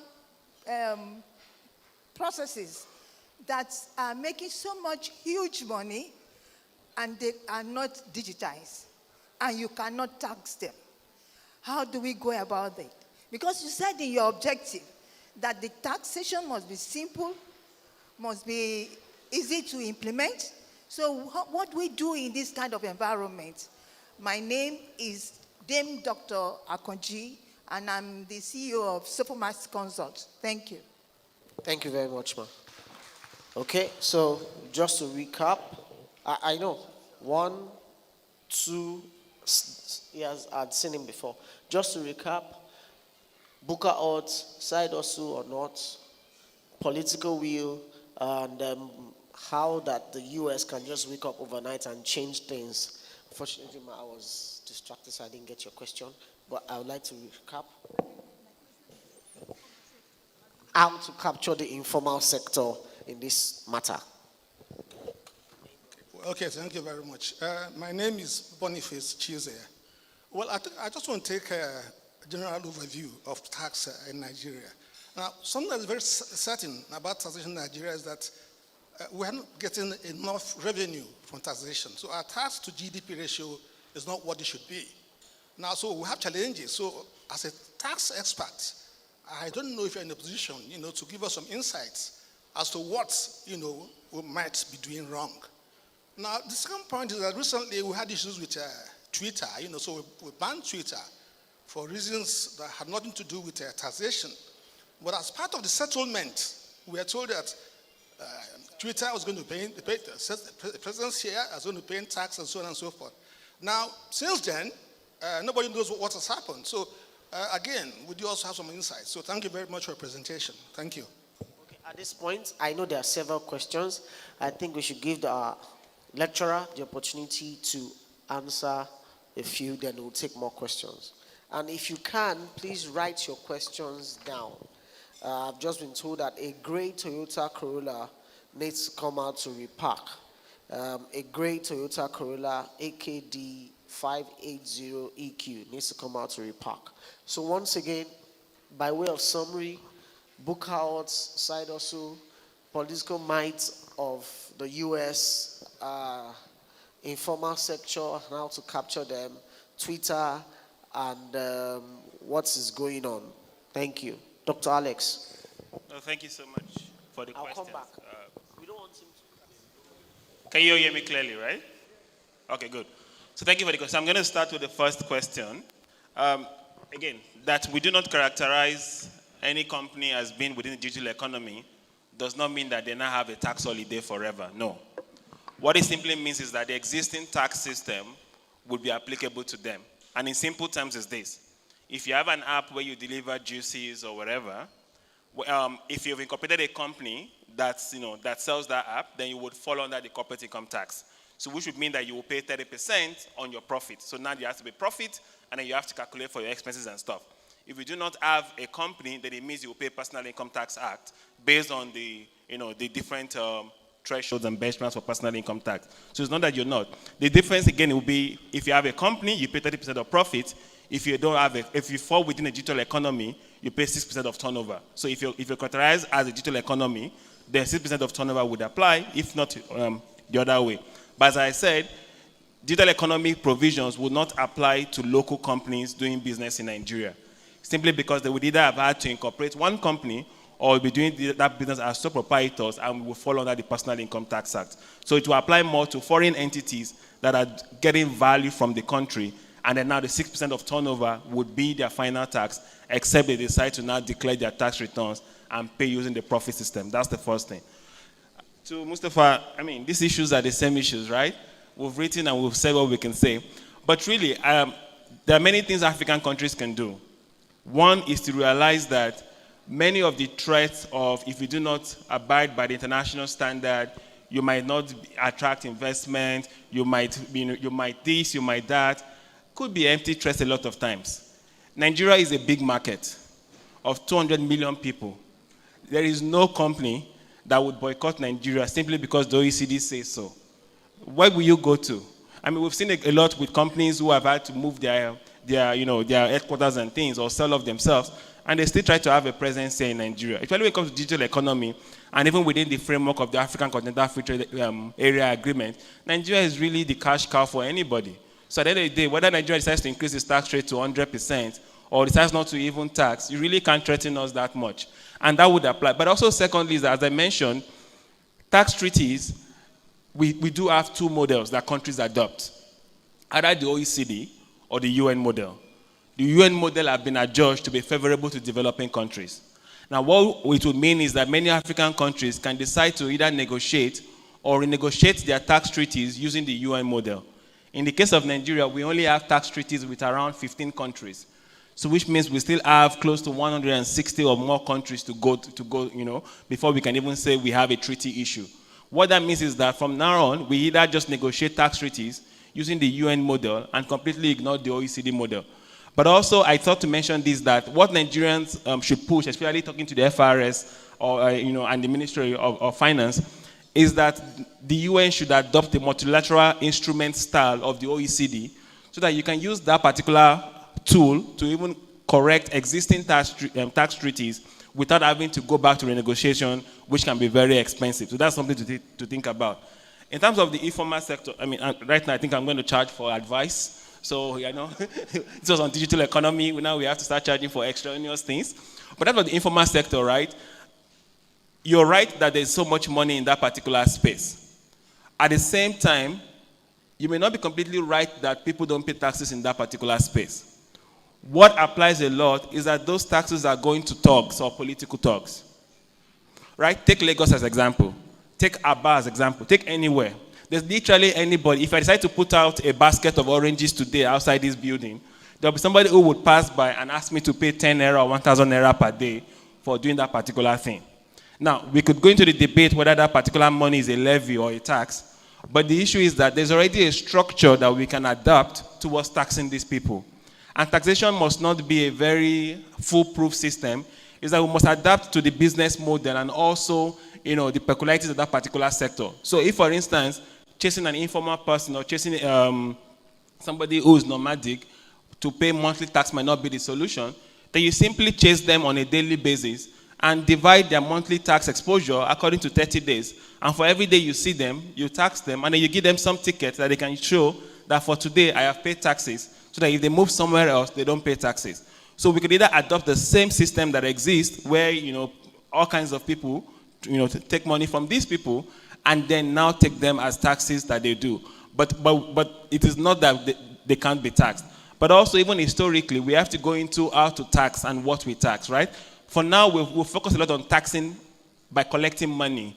But in the past, if you look at all our different cultures, we collected the things people sold or people had. So, for example, Nigeria could collect goats from a goat seller and not, and start building its own livestock barn that will provide or sell. You can collect whatever from the next person if they're not able to easily give you the cash that you need. So again, there's a lot of anthropology that is going on into this study of taxation, and how we tend to blend in our cultures and histories around this particular thing. The final question around the GDP to tax ratio. Let's be very honest. Since we discovered oil, tax was not an issue. Right? And so for many years, the government did not create an effective tax system. And I've had this discussion a lot with my friends in FRS. If you look at the tax laws of Nigeria and even the tax practice, there's so much more around collection as against policy design, as against an ideology of it all. Now, I have worked with them enough to know that that is changing, and you see that in recent past we've had the national tax policy conversations to sort of say, how do we want to tax and who do we want to tax? But the solution is not to introduce new taxes. You can't tax the same person quite a lot of times. At some point, there is nothing you get out of the same person if you keep beating them. The solution is to, first of all, beef up the loopholes that exist. Right? There are many people who do not pay taxes, whether they work in law firms or companies or whatever. And we know these things, right? There are many law firms that tell you they deduct your taxes, but you've never seen the tax receipt or the tax certificate, and you've worked there for 10 years.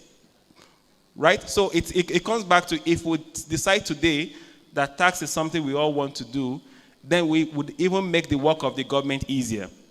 Increasing tax to GDP ratio is not a big deal. As the minister said, the oil that used to be our focus is contributing less. So which means that we have new spaces for taxation. If it's entertainment industry, if it is the fintech, if it's whatever, we have new spaces. What policies do we have? And also, I will be able to design a system that ensures that we're collecting the taxes that we should collect from them. Otherwise, if the focus is on collection without any uniform design, we would only have people being bribed and just, all these other things that go on.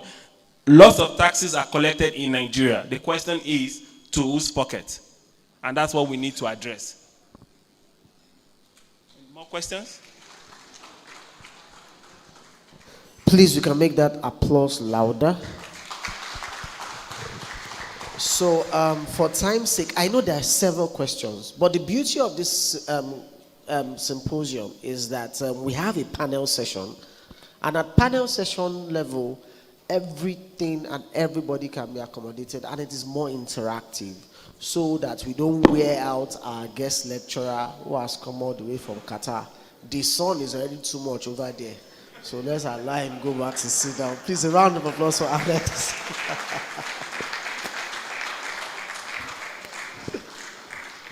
Thank you so much, Alex. Oh, interesting. So, Alex, you have front row seats to the World Cup right now. It's good that I'm your friend, though. I'll just come visiting, and then you take me to one of the matches. Unfortunately, I'm not sure Nigeria is going to the World Cup. Okay. As I said, we have the panel session to take, and the beauty of a panel session is that is where the real deliberation exists. So for every other person that have questions, we'll come to you at that point without omitting anyone. At this point, I'd like to quickly acknowledge a few more persons that are here. And the first on my list is the Olorogun Sonny Kuku. Please, a round of applause for Olorogun Dr. Sonny Kuku. Thank you so much for being with us. I think at this point, so that we can stretch myself a bit. And so in case I need help with some of the names, because for some reason my glasses is not here. And yes, Mr. Chuka. This is Onjekwa. Is that it? I got it. I got this one. Wow. Onjekwa. I got it. Please, a round of applause for Mr. Chuka Onjekwa. Sir, I've not seen you. Is that to mean I didn't get it? Okay. Mr. Robert Omole. Please, a round of applause for Mr. Robert Omole. I believe the name is Blessing Adedokun, Northwest. Blessing Adedokun. Please, a round of applause. Oh, great. Thank you. Yes, there was nothing to show the gender. Mr. I think this is Neka. Enwere. Oh, my God. Emereje. Mr. Thank you. Enwereje. Mr. Neka Enwereje. Mrs. Apologies. Mrs. Neka Enwereje. Today is the wrong day for you to forget your glasses, Omo. Okay, I will continue with the names later on, but please let us get set to deliberate. We would have all 6 panelists come forward now, and thereafter I would introduce the moderator, who is a very, very familiar face to us all at PUNUKA. All right, let's get into it. First on my list, I'd like to call, I keep remembering something that Dr. Alex said, that way back in the past, we used to tax by the products. I'm just trying to imagine if they begin to tax people like entertainers.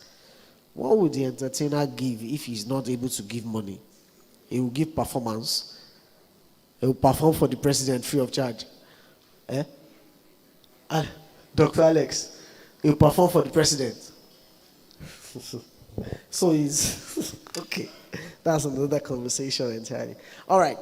First on my list is the Director of Tax Policy and Advisory Department, Federal Inland Revenue Service, a man who has gone along the rungs in many ways, Mr. Temitayo Orebajo. Please, a round of applause for Mr. Temitayo Orebajo. Representing the executive chairman of the Lagos, over there please, Lagos Inland Revenue Service, Mr. Ayodele Subar, I believe is Mrs. Ariola Koladaisi. Please, a round of applause for Mrs. Koladaisi as she comes forward. And then we have from Dangote Group. I like the way they call it on CNN, the Dangote Group. Okay, the group head strategy, tax and compliance, Dangote Industries Limited, Dr. Titilayo Fowokan. Please, a round of applause for Dr. Titilayo Fowokan. From the Nigerian Communication Commission, NCC, Director, Digital Economy. Okay. Reverend Engineer Augustine Nwajuolane. Waululane.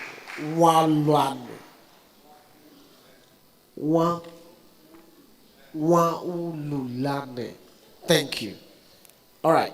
The managing consultants, Pedabo, who's also here as a panelist.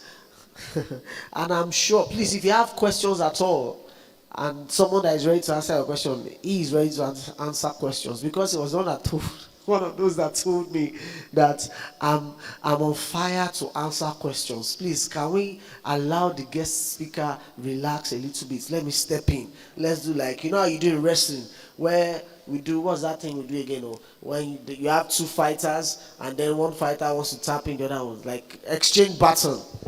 Please, a round of applause for Mr. Albert Folorunsho. Please, he is ready to answer questions. Okay?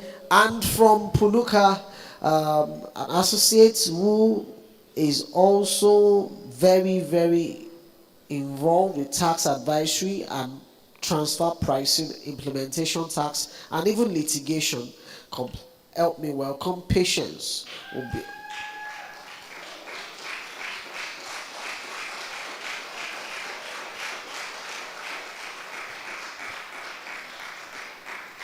She's seated there. Please, can we have mics for everybody? Thank you. Patience, the way your people applauded you, it felt like you are the second chief speaker. Okay, and I'm pleased to welcome the moderator for this session, a man that we all are fond of and love, because not only is he brilliant, he's also a very, very detailed person in every sense of it, inclusive of how he's wearing that pinstripe gray suit today. Please welcome with me Mr. Orebajo from PUNUKA Partner.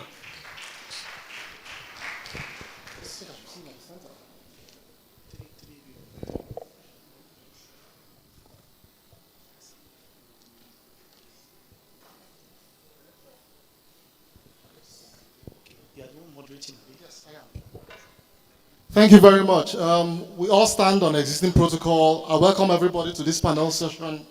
All the panelists have been introduced, regulators, consultants, and stakeholders. I think we have them all with us right now.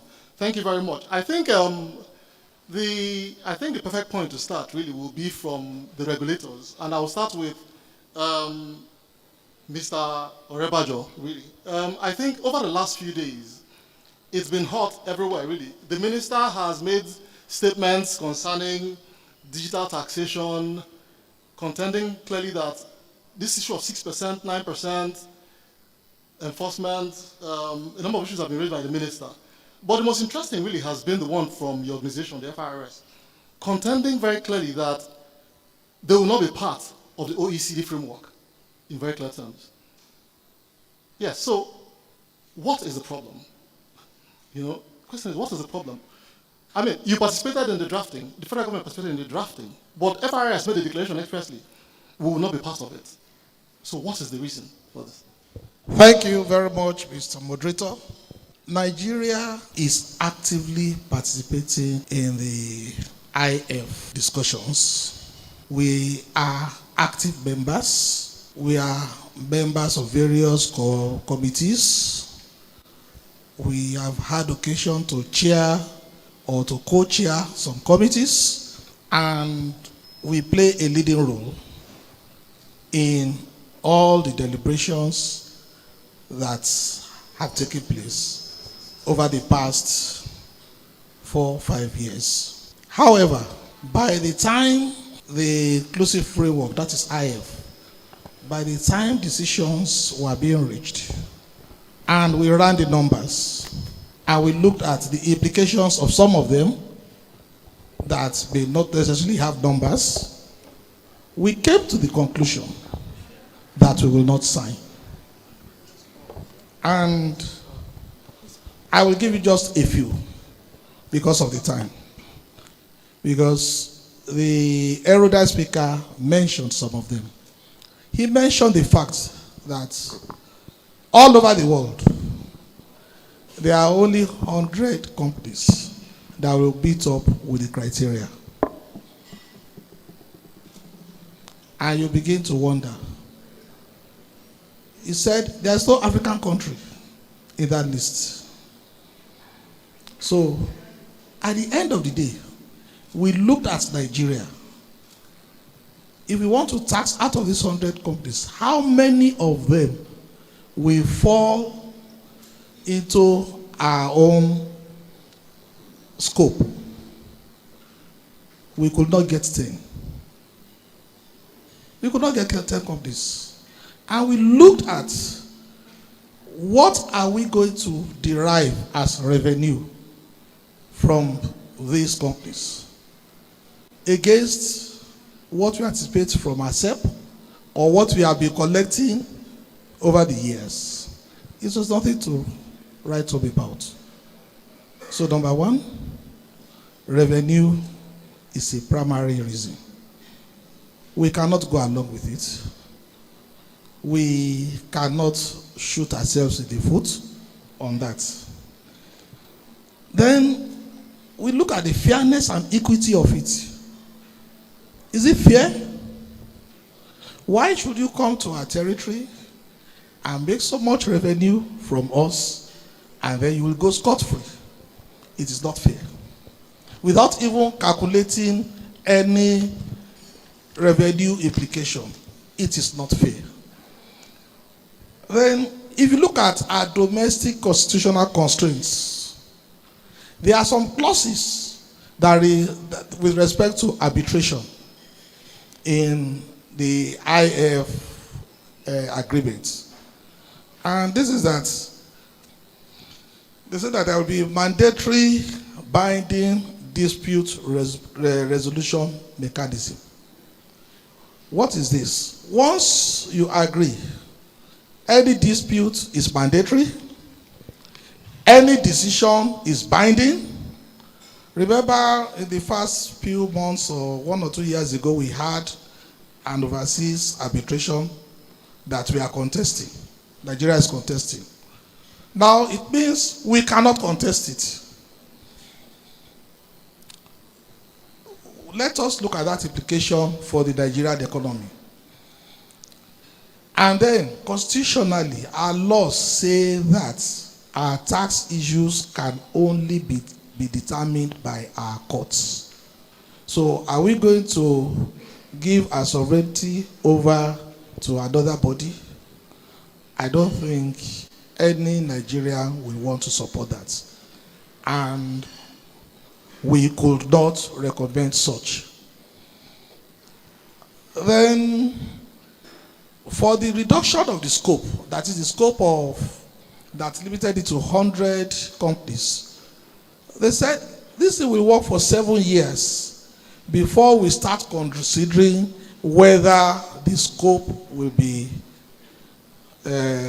whether the figure will be reduced or not. All over the world, there is inflation.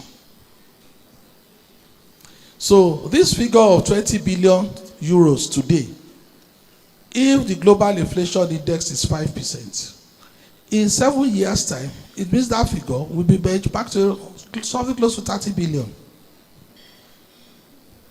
what is the guarantee that the economy of African countries will still be able to get these companies into scope? And what is the guarantee that we will even meet to decide to revise that scope? So there are so many issues arising from it. And we look at it, what we have is better. It is giving us a greater level of income. So you don't change a winning formula. Thank you very much. Thank you. Thank you very much. Thank you. I'll get back to you. So, with regard to Mrs. Kola Daisy, we'll go back to the issues of post-COVID era and the growth in digital business. So, how has it been in terms of income generation for the LIRS with the growth in digital business or e-commerce? Okay. Have you been able to tax them more effectively or increase taxation as occurred in the process? Are there new systems in place based on these alterations? Thank you very much. First of all, a point of correction is Lagos Internal Revenue Service. Our agency is Lagos Internal Revenue Service, not the Inland Service. Sorry, we've noted that. Yeah, so Dr. Ezenagu, thank you for a very erudite lecture, as was said, but we are more on the local side. That's what we do. So definitely there's been a huge boom in business across e-commerce, really, which is business across various platforms, social media, Facebook, Instagram, WhatsApp, and all the different things, and people are making significant amounts of money from there. There are also the trading platforms such as Jumia, Konga, Amazon. People are doing all these things. It's a lot of money that is very easily escapes the system. But what we have done, is that we have embarked on a diligent study of the ecosystem, and that's really the way you can do it. You have to go in and find out who are the players in these industries, who are the players, where are they? Their businesses are very mobile. They don't have physical offices, as we all know, so you can't really go, the way we do traditionally, where we go door to door from street to street. So we've had to, really get to study the ecosystem. We've had to strengthen our intelligence arm in the agency, strengthen its technology, the suitable applications in technology, skill up our people on different ways so that we can trace the money, because you need to be able to follow the business, trace the money, and tap the income. Another thing we've had to do a lot on is that, what are the applicable taxes to these different lines? And we have done that. We have seen significant improvement in our direct assessment, which is really where the entrepreneurs, the people that trade a lot, individuals on these platforms are startups, sole proprietors and all that, and they are people that present themselves to direct assessment. So yes, we have seen significant increases in this. We continue to our efforts in probing and finding out, where the streams are, like I said. Another thing which we had been working on for a while, but it was established, I think, in 2018, our enterprise system, which is a complete digitalization of our tax administration system. I'm happy to say that Lagos State, again, is leading in this area, and we're the first to have a fully digital tax administration system. That makes it easier for us to trace people. It makes it more difficult for people to evade taxes because everything is digital. Your filing of returns, you can do your filing of returns online, and it's easier for us to trace and track in that environment.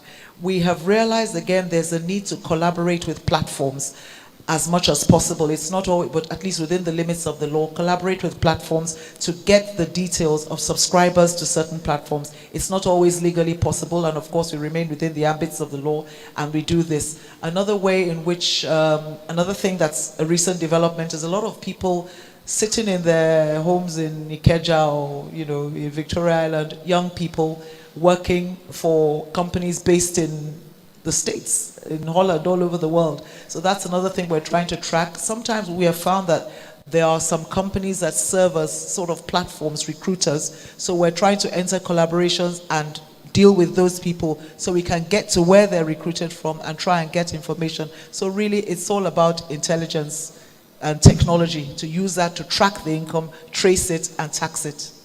Thank you very much. Thank you. Thank you. Thank you very much. Dr. Fowokan,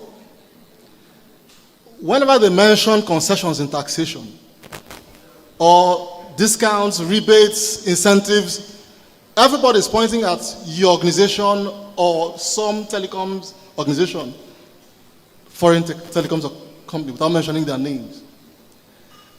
I don't want you to confirm whether it's true or false, really. Rather, what I want you to do is, in street parlance, they say, follow who know road. So what we just want to say is this, how does an organization really, in a digital business, obtain the highest concessions or tax rebates? Or things of that, along those lines? I took a deep breath. We didn't say anything. I think we just need to put things in perspective. When you talk about tax incentive or some rebate, we don't just look at tax incentive on the face of it. Fortunately, the list of tax incentives are very open to everybody, and it's on every platform. If we want to talk about pioneer status, it's something that is open to everybody once you're eligible, and it's not only for one industry. So the key thing is for you to be able to give what it takes to be able to enjoy that incentive, not because the incentive is there. And there must be a business case behind everything. Let's say, for instance, we're looking at the economy, and we're looking at maybe some shortfall in some areas of the economy, and you want to ensure that you give your support to the economy by going into that. I want to say that if you look at the cement business, we're net exporters now, so that is not the focus again so much like before. But now we're talking about refinery, we're talking about some other things where we have shortfall.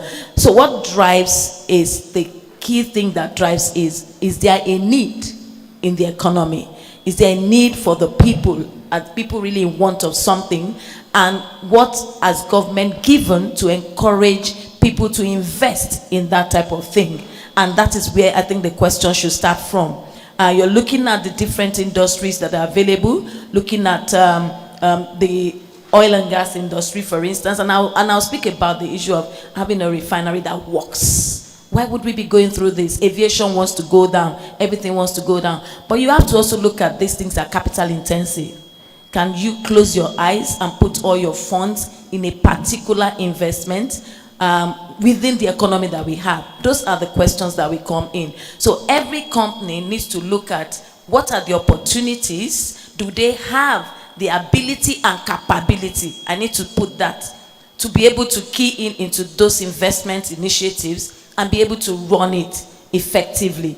You know, you also need to look at what is the CSR appetite of the company, because you may not be able to recoup all this investment at the end of the day. So you should be able to close your eyes onto some and say, well, for this one, I'm doing it for the people, to make sure that the people are getting the benefits of being in this nation. While some you say, fine, this is capital intensive, I don't think I can dip money into my purse and pay this huge amount, and then it goes down the drain. Then we look at accountability and responsibility on the part of government. We're doing all these things, what are we getting in return? So these are the things that we call for you, saying whether you want to go into an investment, or you want to take an incentive, or you want to explore those opportunities that are available in the economy. Thank you. Thank you very much. Thank you. Thank you very much.